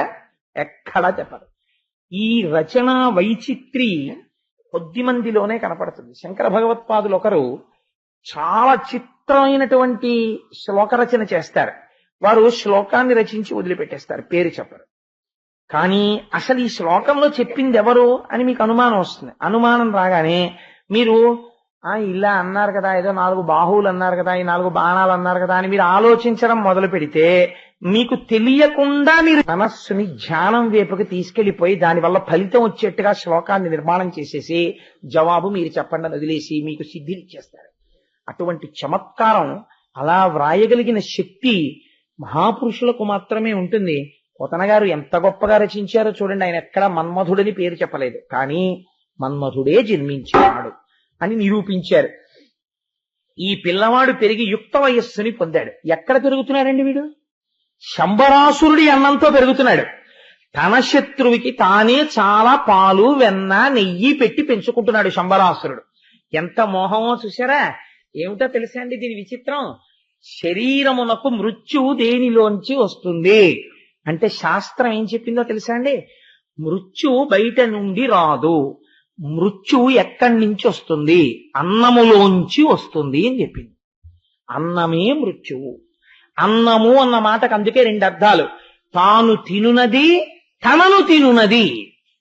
అది ఏం చేస్తుందో తెలుసా అండి? చాలా కాలం తను తింటాడు, ఆ తర్వాత అది తనని తినడం మొదలెడుతుంది. అంటే ఇంకా డాక్టర్ల ఏముందండి, ఒక్క మాట చెప్తాడు డాక్టర్, నీకు మ్యాసివ్ స్ట్రోక్ వచ్చిందయా, కారణం ఏంటంటే ఫ్యాట్ డిపాజిట్ అయిపోయింది అంటాడు. ఎక్కడి నుంచి వచ్చింది ఫ్యాట్? తిన్న అన్నంలోంచే వచ్చింది. ఆ కొలెస్ట్రాల్ అంతాను అంతే తప్ప కొలెస్ట్రాల్ ఇవ్వండి నాకని చెప్పి ఆయన ఎప్పుడైనా చేశారు తాగాడు ఏంటి? ఎప్పుడూ తాగలేదు. ఎక్కడి నుంచి వచ్చింది? అన్నంలోంచి వచ్చింది. మృత్యు ఎక్కడి నుంచి వచ్చింది? అన్నంలోంచి వచ్చింది.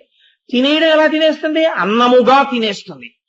కాబట్టి ఇప్పుడు తాను అన్నము పెట్టి తన మృత్యువుని పెంచుకుంటున్నాడు శంబరాసురుడు. వాడి అవివేకం ఏమిటంటే నా మృత్యువుని నేను చంపేశాను అనుకుంటున్నాడు.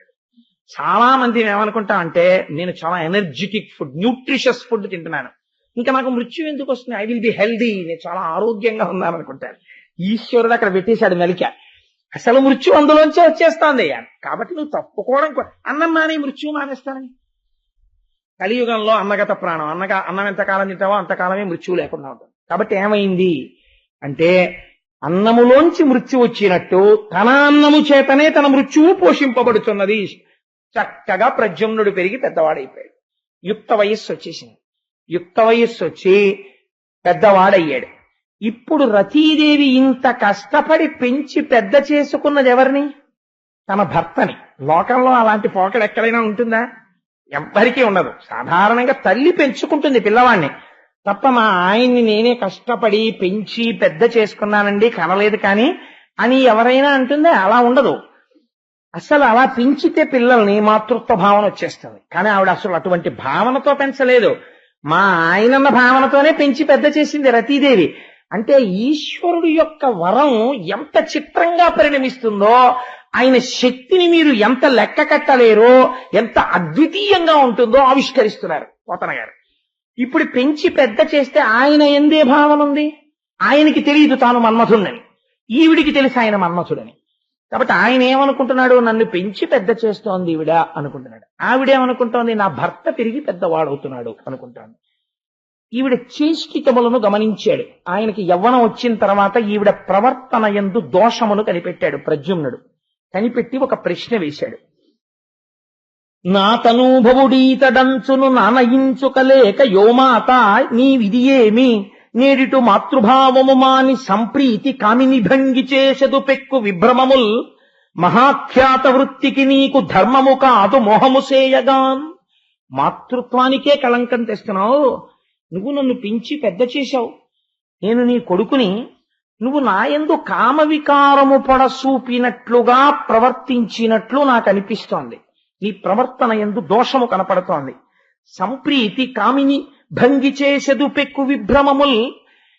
కామిని ప్రవర్తించినట్లు ప్రవర్తిస్తున్నాయేంటి? అలా నువ్వు ప్రవర్తించకూడదే. ఎందుకు నీ ఎందు ఇంత విచిత్రమైనటువంటి ప్రవర్తన జరుగుతోంది అని చెప్పడంలో ఉన్న గమ్మత్తు చూడండి మీరు. ఆవిడ వెంటనే అబ్బే ఏం లేదయా, నువ్వు నా భర్త నీ భార్యని ఆ వరం వల్ల ఇలా పెంచాను అందనుకోండి. స్త్రీ హృదయానికి ఉండేటటువంటి ఆర్తిని ఆయన గమనించకపోవచ్చు. నాకు నీ ఎందు మాతృభావన మాత్రమే ఉన్నది అన్నాడు అనుకోండి, ఈవిడ అడిగిన వరం ఏమైపోవాలి? కాబట్టి స్త్రీ హృదయం ఎంత సున్నితంగా ఉంటుందో రతీదేవి ఆవిష్కరించింది. ఏమి చమత్కారం అండి కవుల్ది! ఎంత గొప్ప రచన చేస్తారు వాళ్ళు, ఎంత పరకాయ ప్రవేశం చేస్తారు.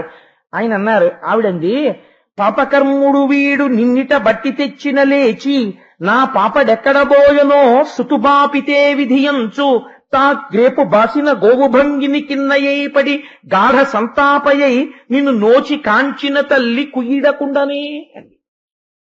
ఓయ్ ప్రద్యుమ్న, నీవు రుక్మిణీ కృష్ణులకు జన్మించినటువంటి వాడివి. నిన్ను పురిటి మంచం మీద ఈ శంబరాసురుడు అపహరించి తీసుకొచ్చి సముద్రంలో పడేశాడు. చాప మింగితే జాలరులు తెచ్చి శంబరాసురుడికి ఇచ్చారు. శంబరాసురుడి దగ్గర పుచ్చుకొని నేను పెంచాను. ఆ మాటలో గమ్మత్తు చూడండి. ఆవిడంది, నీ కన్న తల్లి నీవు ఆనాడు ఎప్పుడో పుట్టిన రోజునే పురిటి మంచం మించి నిన్నెత్తుకుపోయినా ఇప్పటికీ నీవు స్ఫురణకొచ్చినప్పుడల్లా నా కొడుకు ఏమయ్యాడో అని ఏడుస్తూనే ఉంటుంది. ఆ అమ్మకున్న కష్టాన్ని పరిమార్చి నీవు మళ్ళీ అమ్మ వద్దకు చేరవద్దా అని అడిగింది. ఇప్పుడు తనకి తెలియకుండానే ఆయనలో ఉన్న మాతృభావాన్ని ఎవరి వైపుకు తిప్పేసింది? ఎవరి వైపుకు తిరగాలో వారి వైపుకు తిప్పింది. అవతార ప్రయోజనాన్ని పూర్తి చేయిస్తోంది, శంబరాసుర సంహారం చేయిస్తోంది. ఇప్పుడు ఆయన ఏమంటాడు వెంటనే? అయితే నువ్వు తల్లి కాదనమాట, నువ్వు ఎవరని అడుగుతాడు. ఇప్పుడు నేను నీ భార్యని, నేను రతీదేవిని, నాకు పరమశివుడు ఇచ్చినటువంటి వరం మేరకి నిన్ను పెంచాను. ఇప్పుడు ఆయన నీ యందు మాతృభావన ఉన్నది అనడానికి అవకాశం లేదు. ముందే మాతృభావన వైపుకి తీసుకెళ్లిపోయింది ఆవిడ సత్యాన్ని ఆవిష్కరించేప్పుడు. మాట ఒకరితో చెప్పేటప్పుడు క్లిష్టమైనటువంటి సందర్భంలో మాట్లాడడం ఎంత గొప్పదో, మాటల చేత దేవతలు మన్నన చేసి వరంబులిత్తురున్, మాటల చేత దేవతలు కూడా పొంగిపోయి వరాలిస్తారు. ఆ మాట ఎంత జాగ్రత్తగా ఉండాలో, ఆ మాట అవతల వాళ్ళని ఎలా ఉద్ధరించాలో, ఎంత అందంగా మాట్లాడాలో పోతన గారి పద్యాలు మనకి భిక్ష పెడతాయి వాటిని చదివితే. కాబట్టి ఈ మాట చెప్తే వెంటనే ఆయన అన్నట్ట, ఉత్తర క్షణం నేను నా తల్లిని చేరుకోవాలనుకుంటున్నాను. ఎంత ఏడుస్తోందో మా అమ్మ, ఎప్పుడు తీసుకొచ్చేశాడు ఈ దుర్మార్గుడు శంబరాసురుడు, పురిటి మంచం మించి తీసుకొచ్చాడా, అప్పటి నుంచి ఇప్పటి వరకు మా అమ్మ నా కోసం ఏడుస్తూనే ఉందా? వెంటనే నేను వెళ్లి మా అమ్మ కన్నీళ్లు తుడవాలి. అమ్మా, ఏ దుర్మార్గుడు ఎత్తుకుపోయాడో వాణ్ణి చంపేశానమ్మా అని చెప్పి నేను బయలుదేరాలి. కాబట్టి నేను వెంటనే చంపేస్తానన్నాడు. ఆవిడంది, ఆగాగు, నువ్వు అంత తొందరగా వాణ్ణి చంపలేవు. వాణ్ణి చంపడానికి వాడి దగ్గర గొప్ప మాయలున్నాయి. ఆ మాయల్ని నిర్జించడం ఎవ్వరి వల్ల కాదు. కాబట్టి నీకిప్పుడు నేను ఒక మంత్రోపదేశం చేస్తాను, ఒక విద్యని ఉపదేశిస్తాను. ఆ విద్య పేరేమిటో తెలుసా? మహామాయా విద్య. ఎక్కడది ఈ మాట? మహామాయా, మహాసత్వ, లలితా సహస్రనామ స్తోత్రంలోది. ఏ తల్లి అనుగ్రహంతో ఇవాళ ఈ స్థితికి వచ్చాడు? అసలు కాలిపోయిన వాడు శరీరం లేకుండా రతీదేవికి కనపడ్డాడు. ఏ తల్లి అనుగ్రహం వల్ల శంకరుడు మళ్ళీ దయాళువై నువ్వు ప్రద్యుమ్నుడుగా పుడతామని వరమిచ్చాడు? ఆ తల్లి అనుగ్రహంతోనే నువ్వు ఇప్పుడు మళ్ళీ శంబరాసురుణ్ణి కూడా చంపాలి. అందుకని నీకు మహామాయాతత్వాన్ని బోధ చేస్తాను, కూర్చో అని ఆయనకి బోధ చేసింది. అందుకే అమ్మవారికి 12 మంది ఉపాసకుల్ని చెప్తారు. వాళ్లే మనుశ్చంద్ర కుబేరశ్చలోపాముద్రాచమన్మద అగస్తీరగ్ని సూర్యశ్చ ఇంద్రస్కంధ శివస్తథ క్రోధభట్టారకో దేవ్యాద్వాదశామి ఉపాసకా అని 12 మంది అమ్మవారి ఉపాసకులు. వాళ్ళ గురించి విన్నా, వాళ్ళ గురించి చెప్పినా అమ్మవారి యొక్క అనుగ్రహం కలుగుతుంది. అమ్మవారు పరమ ప్రీతి చెందుతుంది. అందుకే రుక్మిణీ కళ్యాణం ప్రక్కనే ప్రద్యుమ్నోపాఖ్యానాన్ని ఇచ్చారు. పెళ్ళయిన తర్వాత కోరుకోవలసింది ఏమిటి? కడుపు పండడం అడుగుతారు. మాతృత్వమే కదండి అడుగుతారు. ఆ మాతృత్వం నిలబడడానికి మహామాత యొక్క అనుగ్రహం కలగాలి. అందుకని రుక్మిణికి ప్రద్యుమ్నుడు పుట్టడాన్ని అడ్డుపెట్టి అమ్మవారి యొక్క అనుగ్రహాన్ని పోతన గారు కథలోకి తీసుకొచ్చారు. చూడండి ఆయన ఉపకారం. కాబట్టి ఇప్పుడు ఈ మహామాయాతత్వాన్ని ఉపదేశం చేసిన మహామాయ అనేంటో దేన్నంటారో తెలుసా అండి? మీకు చెప్తే మీరు సూక్ష్మంగా పట్టేస్తారు జ్ఞానులు కనుక. ఒక మాట చెప్తాను చూడండి. అందరం కూడా, మనమే కాదు, ప్రతి ప్రాణికి 2 దశలు ఉంటాయి. ఒకటి గర్భస్థ దశ, అమ్మ కడుపులో ఉన్నది. రెండవది అమ్మ గర్భములోంచి పైకొచ్చిన దశ. మూడోది సరే పంచభూతాల్లో కలిసిపోయేది, దాని గురించి ఎందుకు, ఇంకా అది ఎలాగో కలిసిపోతుంది, దాని గురించి పెద్ద అల్లరక్కర్లేదు. అందుకని ఈ 2 దశల్లో అమ్మ కడుపులో ఉండగా వాడికి జ్ఞానం ఉంటుంది. అది విచిత్రం. వాడికి తెలుస్తుంది తాను ఇంతకు ముందు ఎన్ని జన్మలు ఎత్తాడు, ఎన్ని పాపాలు చేశాడు, ఎన్ని తప్పులు చేశాడు, నా వాళ్ళనుకున్న వాళ్ళ కోసం ఎన్ని తీసుకొచ్చాడు, ఎన్ని కూడబెట్టాడు, చివరికి తాను ఏమైపోయాడు, ఎన్ని అధోగతులకు వెళ్ళిపోయాడు, తనకి అని పుణ్యం లేక ఎన్ని చోట్ల తిరిగాడు. ఆశ్చర్యంగా ఉంటుందండి. కబీర్ దాస్ గారు రామాయణం చెప్తున్నారు. చెప్తుంటే తులసీదాస్ గారు రామాయణం చెప్తుంటే గంగ ఒడ్డున అటుగా వెళ్ళిపోతున్నాడు ఒక జమీందారు. వెళ్ళిపోతూ ఆ జనాన్ని తులసీదాస్ గారిని రోజు చూసి గుర్రం ఆపి, బుద్ధిహీనుడు, ఇలాగే చెప్తాడు అందరినీ కూర్చోపెట్టి టైం పాడు చేసి అనేవాడు. రోజు తులసీదాస్ గారు అలా అన్నప్పుడల్లా నమస్కారం చేస్తుండేవాడు. ఒక రోజు తులసీదాస్ గారు ఆయన ఇంటికి వచ్చాడు. వస్తే వాడు ఆశ్చర్యపడి, నన్ను కూడా పాడు చేయడానికి వచ్చాడు ఏమిట్రా వీడు అన్నాడు. అంటే ఎందుకు వచ్చావు అన్నాడు. కూర్చోండి అనలేదు తులసీదాస్ గారిని. తులసీదాస్ గారు అన్నారు, అందరికన్నా నాకు నీ మీదే జాలిగా ఉంది. ఎందుకో తెలుసా? నీ వాళ్ళనుకుని నమ్మి అక్కడ రామాయణం వింటున్న వాళ్ళని కూడా తక్కువ అనుకుంటున్నావు. నీకు సమయం దగ్గర పడిపోతోంది కదా, జీవితం అయిపోతోంది కదా, ఇంత తిరుగుతున్నావే, నిన్నెవరు కాపాడతారు? నిన్ను కాపాడి నీకు రామాయణం రామనామం గురించి చెప్దామని వచ్చాను, వింటావా అన్నారు. వెటకారం ఆడాడు ఆయనతో. వచ్చే ఏడాది ఇదే రోజున కనపడి వింటానన్నాడు. ఆ మాట అన్నావంటే చాలని తులసీదాస్ గారు గుర్తు పెట్టుకుని మళ్ళీ వచ్చే ఏడాది వచ్చారు. మళ్ళీ వచ్చాడురా ఇంత గుర్తెట్టుకునని, మళ్ళీ వచ్చే ఏడాది కనపడన్నాడు. మళ్ళీ వచ్చే ఏడాది వచ్చారు తులసీదాస్ గారు. వస్తే ఏం వింటావా అని అడిగారు. మళ్ళీ వచ్చే ఏడాది కనపడన్నాడు. 3వ ఏడాది తులసీదాస్ గారు మళ్ళీ వచ్చారు. జమీందారు ఏడుస్తూ ఎక్కడున్నాడో తెలుసా అండి?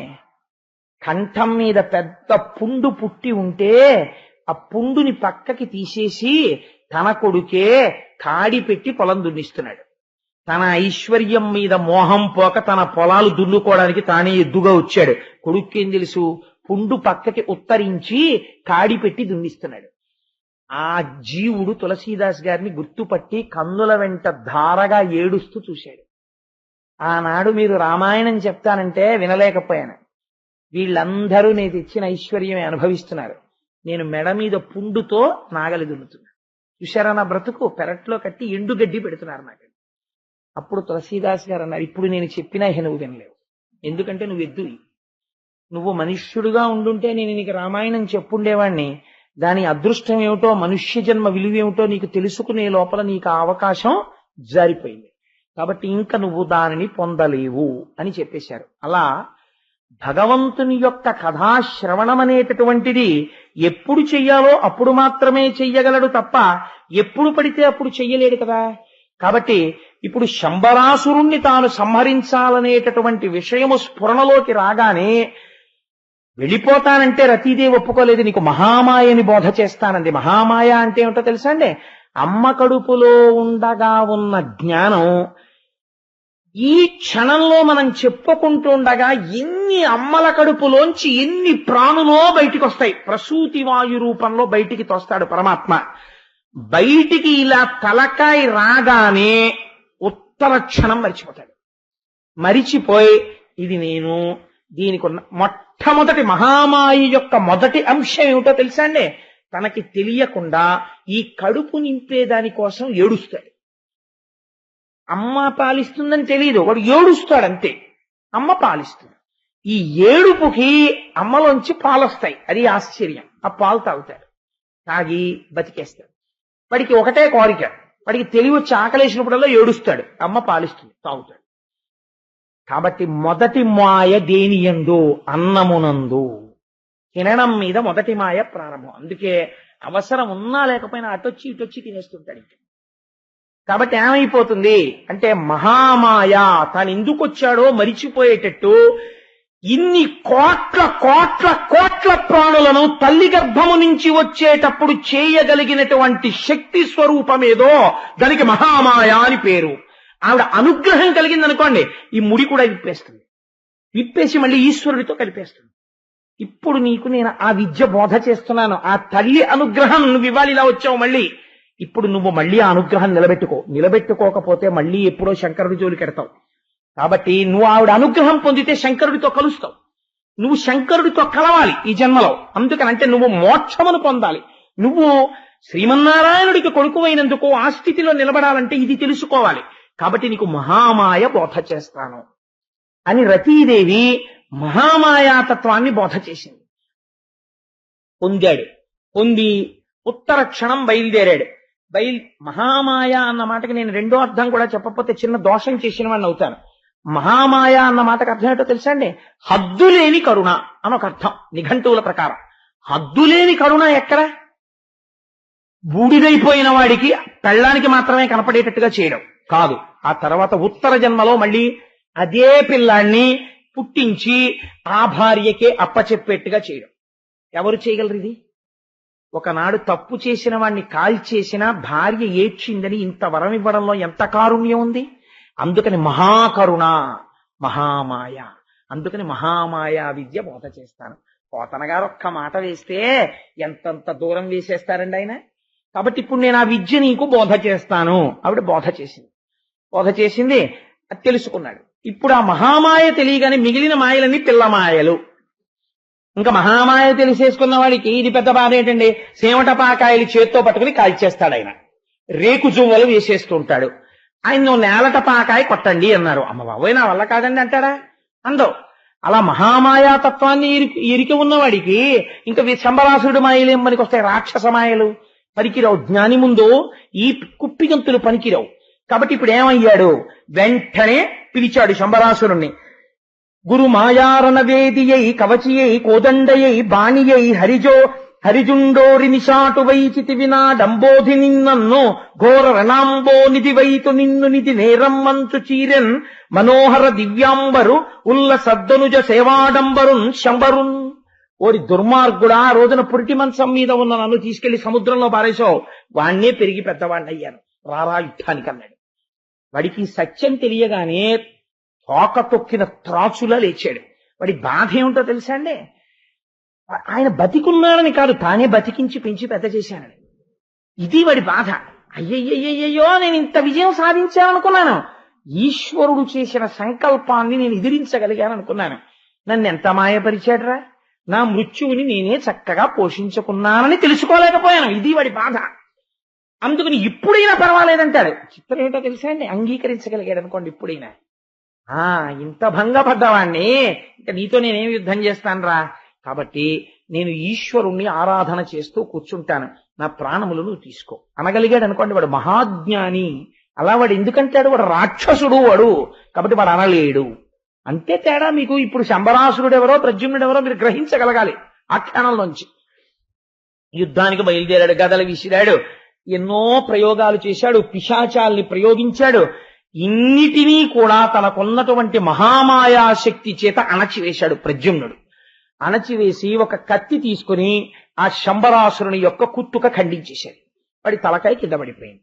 ఏమైంది వీడు చేసిన ఇంత అల్లరి అంటే, ఎవడు చావు తప్పుకుందాం అనుకున్నాడో వాడు ఎవరి చేతిలో చచ్చిపోతావని ఈశ్వరుడు సంకల్పం చేశాడో వాడి చేతిలో చచ్చిపోయాడు. కాబట్టి ఏం తెలిసింది, ఈశ్వర సంకల్పము జరుగుతుంది. ఏది ఈశ్వర సంకల్పమో ఏ దేహమైనా వెళ్ళిపోవలసింది. కాబట్టి ఇది అంగీకరించగలిగితే ఎంత హాయి, ఎంత సంతోషం. ఎక్కడుంది మోహం, ఎక్కడుంది అజ్ఞానం, అవిద్య. చాలా సంతోషంగా ఒక డ్రామాని చూడడం మొదలు పెడతాడు.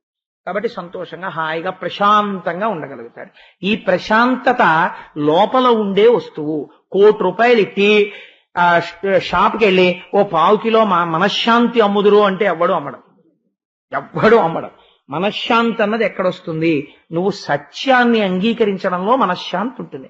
అది లేని వాడికి ఇది ఉండదు. కాబట్టి ఏమైంది, ఈ శంబరుణ్ణి చంపితే పోతన గారు అన్నారు, చిగురాకడి దపుదారును జగముల పరవశము చేయు చలపాదికి దొడ్డగు నిక్కడి దంబున తన పగతుం తెగవేయుటెంత పని చింతింపన్. ఓ చిగురుటాకు పట్టుకుని ఎంతంతో తపస్సు చేసుకుంటున్న వాళ్ళని ఇలా అంటే పడగొట్టగలిగినటువంటి వాడికి ప్రద్యుమ్నుణ్ణి చంపడం ఒక లెక్క, అందుకని చంపవతల పారేశాడయా అన్నారు.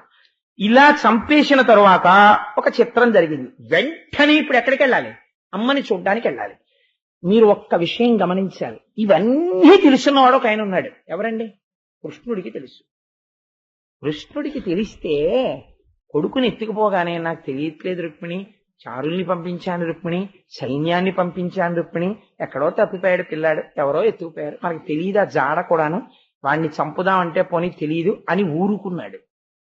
ఎందుకు ఊరుకున్నాడు, ఆయనకి తెలుసు రాక్షస సంహారం జరగాలి, వీడు శంబరాసుడిని చంపి వచ్చేస్తాడులే ఆయనకి తెలుసు. అందులో ఆయన నిబ్బరంగా ఉన్నాడు.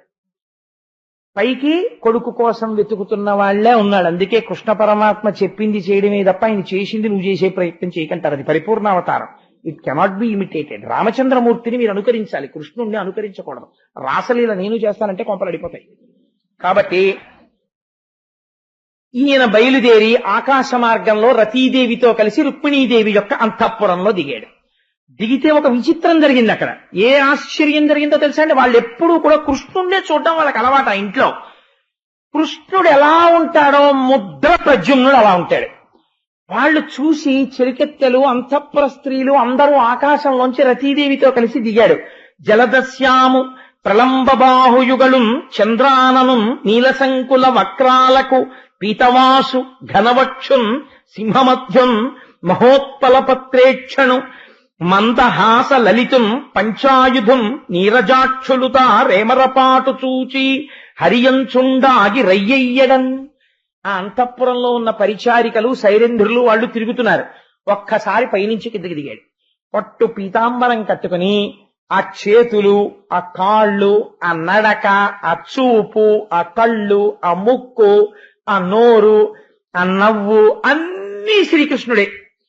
ఈయన్ని చూసి వాళ్ళు అనుకున్నారట, ఇదేమిటి ఇవాళ రథం మీద రావడం అనేసి ఆకాశంలోంచి దిగాడు, కృష్ణ పరమాత్మ నడిచొస్తుంటే మనం మామూలుగా ఎదురుగుండా నడవలేం కదా అని గబాల గబగబ ఎక్కడి వాళ్ళు అక్కడ స్తంభాల చాటికి తప్పుకున్నారట. అంటే పోతనామాచ్యుల వారు ఏం ఆవిష్కరిస్తున్నారు, ఆత్మావై పుత్రనామాసి, తండ్రి ఎలా ఉంటాడో అలాంటి కొడుకు పుట్టాడు.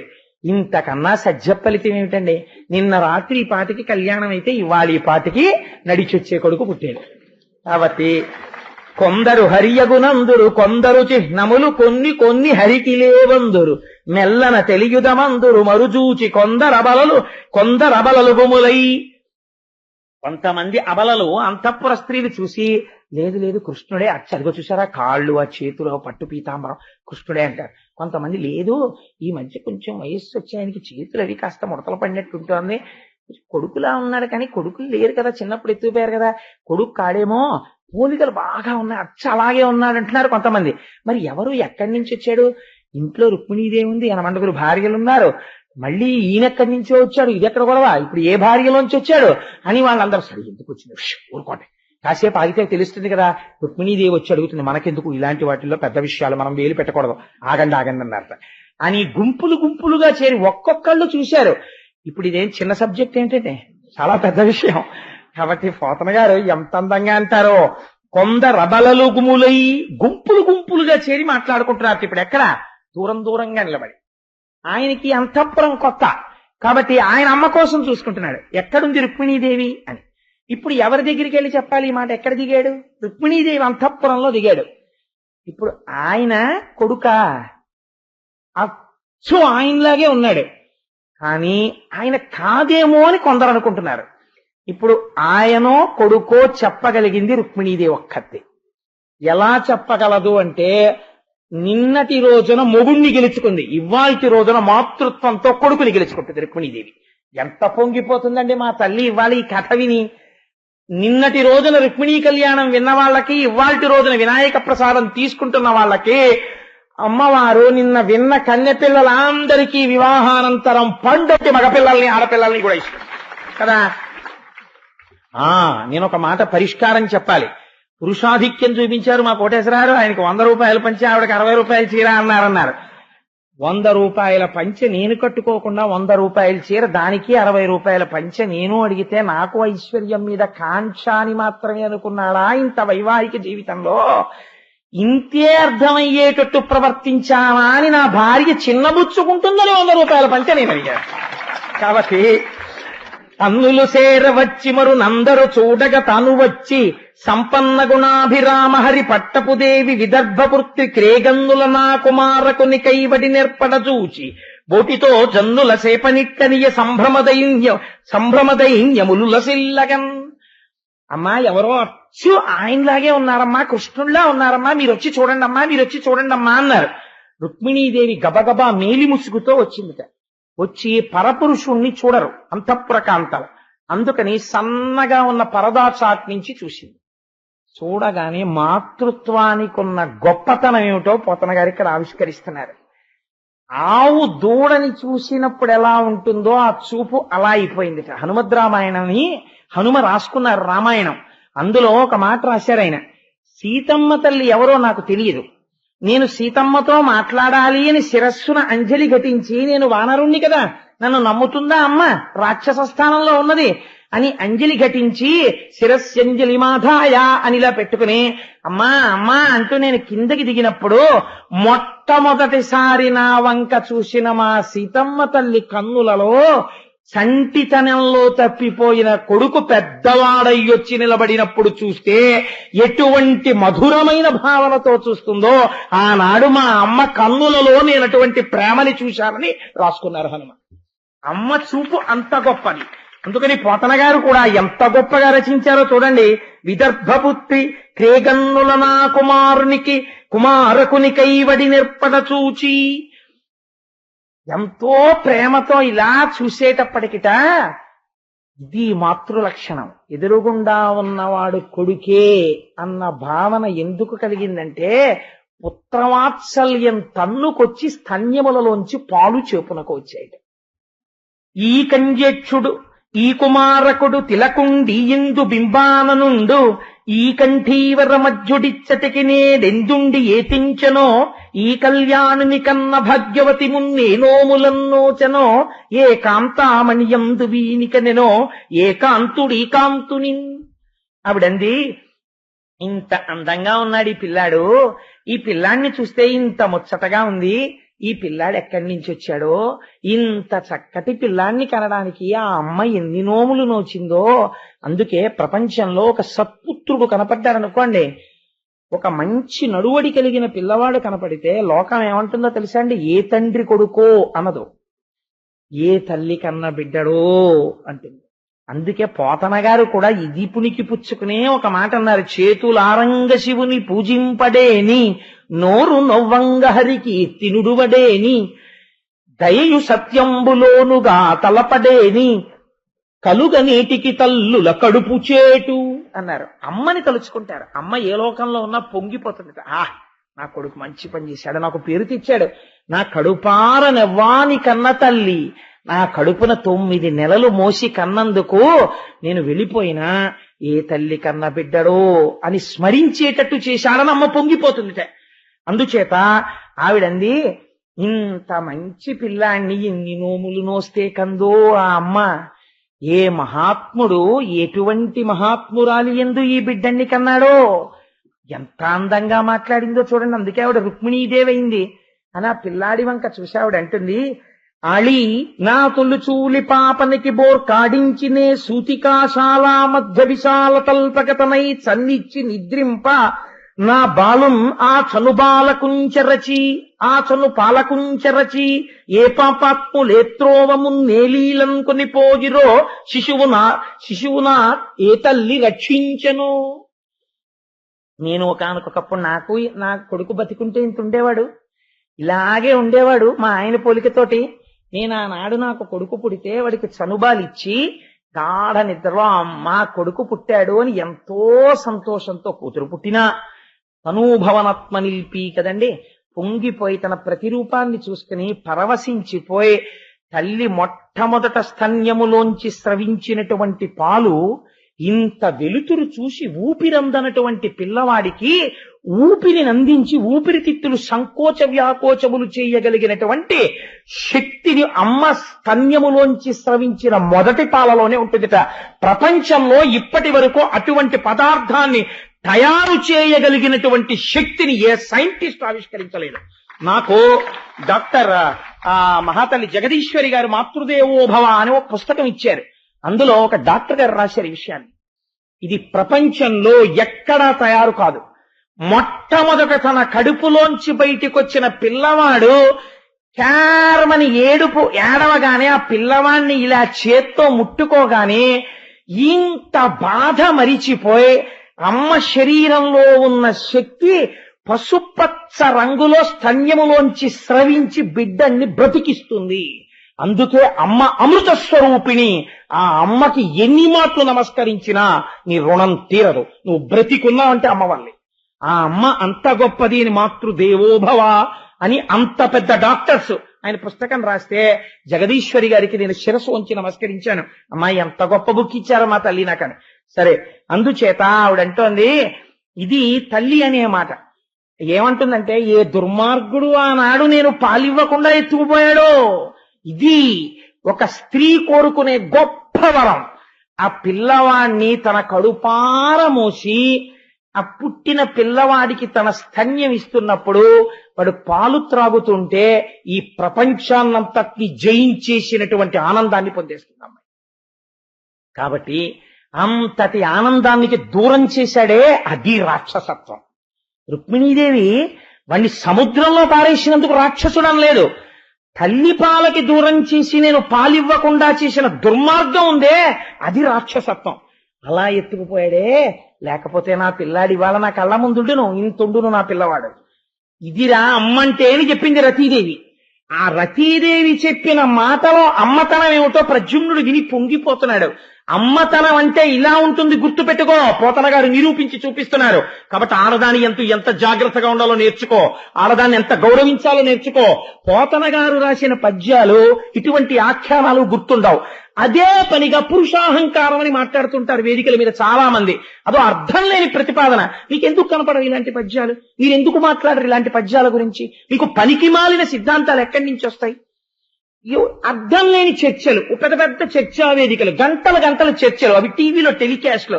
ఏదో how silly it is all non sense. సమాజాన్ని పాడు చేయడానికి పనికి వస్తుందంతే. పనికొచ్చే మాట ఎందుకు చెప్పరు? పోతన గారు రాశారు, శంకరాచార్యులు వారు రాశారు, ఎందరో మహాత్ములు రాశారు. వాటి జోలికి వెళ్ళరు, వాటి గురించి మాట్లాడరు. తెలుసున్న వాళ్ళల్లా చెత్త మాటలన్నీ మాట్లాడుతుండడం వేదికల మీద కూర్చుని పాడు చేస్తున్నాయి ప్రపంచాన్ని వాళ్ళటువంటివన్నీ. కాబట్టి నేను ఎందుకంత ఆ విషయంతో మాట్లాడానంటే, మాతృత్వ భావన గొప్పతనాన్ని రతీదేవి మాట్లాడితే అమ్మ ఎందుకు చూస్తున్నాడు ఇవాళ ప్రద్యుమ్నుడు. ఇవాళ మనం సాక్షిగా పోతన గారి కవిత్వంలో చూస్తున్నాం అమ్మ యొక్క గొప్పతనాన్ని. కాబట్టి అతివా సిద్ధము నాటి బాలమునకి యాకార మీవర్ణ మీగతి ఈహాస విలోకన స్వరములి గాంభీర్య మీకాంతి వీతడే కాదగునున్నవారలకు నా ఆత్మేషు సారూప్య సంగతి సిద్ధింపదు వీనియందు మిగులం కౌతూహలం వయ్యడి. ఈ రూపు, ఈ కన్ను, ఈ ముక్కు, ఈ పెదవి, ఈ కంఠం, ఈ వక్షస్థలం, ఈ కడుపు, ఈ కాళ్ళు, ఈ చేతులు నేను మా ఆయన తేజస్సుని కడుపులో పెట్టి మారిస్తే వచ్చింది. వీడు నా కొడుకే అయి ఉండాలి. నా కొడుకే అని గట్టిగా ఎందుకు అనలేకపోయిందోట తెలుసా అండి? నేను కాదమ్మా అని వాడు అనేస్తే సవతులు దెప్పుతారని అనలేకపోయింది. ఏమి మాతృభావనండి! పోతన గారి రచనా శైలియే శైలి. అమ్మ 25 ఏళ్ల తర్వాత గుర్తుపట్టేసింది. కొడుకుకి సత్యం తెలియక కాదంటాడేమోనని బెంగ పెట్టుకుంది. అంటే స్త్రీ శక్తిని మీరు ఎంత గొప్పగా చూడగలగాలి. ఎప్పుడో పురిటి మంచం మీద ఎత్తుకుపోయిన పిల్లాడు 25 ఏళ్ల తర్వాత కనబడితే సాక్ష్యాలతో వాడు నా కొడుకే అని చెప్పగలుగుతోంది అమ్మ. ఇది అందుకే మన ఋషులు, మన ప్రపంచం, మన సాహిత్యం మోకరిల్లే స్త్రీ ముందు. వేరొక దేవుడు లేడు. మొదటి దేవత అంటూ ఉంటే ప్రపంచంలో మాతృదేవోభవ, అమ్మకే ముందు వందనం. అమ్మయే ముందు వేసే భిక్ష. తొలి నమస్కారం అమ్మదే. ఎప్పటికీ అమ్మయే దైవం అని అమ్మ గురించి అంత గొప్ప చేసి మాట్లాడారు. పొదలెడి ముదమున చిత్తము కదలెడిన ఎడమ మూపు కందుల వెంటన్ పొదలెడి నానందాశ్రులు మొదలెడి పాలిండ్ల పాలు ఏమయ్యడినో. ఎంత గొప్ప మాట అండి! నిజంగా ఎటువంటి పద్యం అండి! పొదలెడి ముదమున చిత్తము.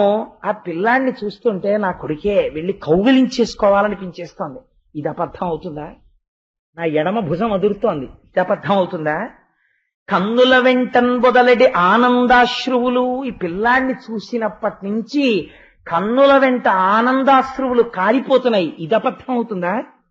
మొదలెడి పాలిండ్ల పాలు. నా పాలిండ్ల నుంచి పాలు కారుతున్నాయి పుత్రవాత్సల్యంతో, ఇది అబద్ధం అవుతుందా? ఏమయ్యడిను? నా కొడుకని అంగీకరిస్తాడో అంగీకరించాడో. మాతృత్వానికి ఎంత సుప్రీంకోర్టు తీర్పు తీసుకొచ్చి పెట్టారో చూడండి పోతన గారు. ఏమి పద్యాలండి మహానుభావుడివి! అంటే కృష్ణ భగవానుణ్ణి తీసుకొచ్చారు ఈలోగా గబగబా. ఆయన మహామాయావి. ఆయన వచ్చి వేణువు పట్టుకుని గబగబా నడిచొచ్చి ఒకసారి ఇలా ఒకసారి ఇలా, అచ్చున అలా ఉన్నావు అని తెలుసు అన్ని. ఒకసారి కౌగలించుకోవాలని ఉంది. రుక్మిణి మన కొడుకే అని చెప్పాలని ఉంది. ఆవిడికెంత గాంభీర్యం, ఈయనకెంత గాంభీర్యం! ఎంత అణుచుకున్నాడో. ఎవరో నువ్వు అని అడిగాడు. ఆయన చెప్పే లోపల చెప్పేటటువంటి ధార్మికుడు, ఒక జ్ఞాని రావాలి. నారదుడు వచ్చాడు. వచ్చి, అయ్యా మీకు తెలియని విషయమా? ఒకనాడు, అందుకే ఆ తల్లి ఆ మాట అంది, శిశువుతా నీ తల్లి రక్షించనో. సముద్రంలో పడిపోయినా ఆ అమ్మ కారుణ్యం ఉంది. రతీదేవికి భర్తనిస్తానన్న కారుణ్యం, ఆ దయ రక్షించేస్తోంది అమ్మవారి దయ. ఇది అమ్మవారంటే. అంతా అమ్మతనమేనండి ప్రద్యుమ్నోపాఖ్యానం. అంత గొప్ప చరిత్ర ప్రద్యుమ్నోపాఖ్యానం. కాబట్టి నారదుడు వచ్చన్నాడు, ఆనాడమ్మా మన్మధుడు కాలి బూడిదైపోతే వరం ఇచ్చారు కదా, ఇదిగో ప్రద్యుమ్నుడిగా జన్మించాడు. చిన్నతనంలో అపహరించాడు, శంబరాసురుణ్ణి సంహరించాడు. ఈనాడు రతీదేవితో కలిసి వచ్చాడు. నీ ఇంటికి కొడుకు కోడలు కూడా వచ్చారు. ఇది ఈశ్వరుడి వరంగా వచ్చారు. తాను ఎంచుకుని ప్రేమించుకున్న పెళ్లి కాదు. ఇది జన్మజన్మాంతర సుకృతం. ఇలాంటి కొడుకు కోడలు సృష్టిలో ఉండరు. పుట్టిన పిల్లాన్ని పెంచి పెద్ద చేసుకుని తన భార్యాత్వాన్ని నిరూపించుకుని భర్తని తీసుకుని తల్లికి తీసుకొచ్చి అప్పజెప్పిన కోడలు, అత్తగారి యందు అంత గౌరవాన్ని చూపించిన కోడలు. ఇంకింతకన్నా నీకేం కావాలమ్మా? నీ కొడుకు కోడలు వచ్చారన్నారు. రుక్మిణీదేవి గబగబా వచ్చి ఇద్దరిని కౌగిలించుకుంది. కృష్ణుడు సంతోషించాడు. అంతఃపురం అంతటా భేరీలు మోగాయి. అందరూ వెంటనే ఆ గోపాల బాలురికి, కృష్ణుడికి ఏమైనా సంతోషం వస్తే వాళ్ళకి సంతోషం. మీ అందరూ ఎంత భక్తులు, వాళ్ళంత భక్తులు. ఆ వెన్న జల్లేసుకున్నారు, పాలు జల్లేసుకున్నారు, వసంతం ఆడేశారు. అబ్బో చచ్చిపోయాడనుకున్న మన కృష్ణుడు కొడుకు బతికే ఉన్నాడన్నారు. వాళ్ళకి అమంగళవాక్యం పలకకూడదని తెలియదు. ఆనాడు తప్పిపోయిన పిల్లాడు బ్రతికే ఉన్నట్ట అన్నారు వాళ్ళు. చచ్చిపోయాడు అనుకున్న పిల్లాడు బతికే ఉన్నట్ట అంటారు. వాళ్ళు గొల్లలు కదండి, వాళ్ళకి అమాయకత్వం వాళ్ళకి తెలియదు. పద్యం అలాగే పడాలి. కాబట్టి చూడండి, చచ్చిన బాలుడు గ్రమ్మర వచ్చిన క్రియ వచ్చే పెక్కు వర్షములకు ఈ సచ్చరితుడు నేడు గంటిని చెచ్చెరము నట్టి తపము చేయంబడెను. చచ్చిపోయాడని మనం అనుకున్న పిల్లాడు బతికొచ్చాడు.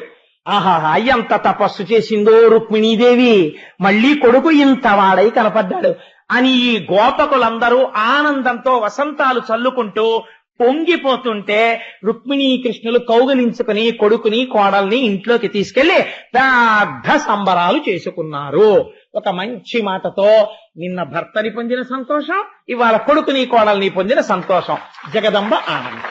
అంత మంచి ఆఖ్యానంతో ఇవాళ ఉపన్యాసాన్ని పూర్తి చేసి భగవంతుని యొక్క నామములు చెప్పుకుని బయలుదేరు.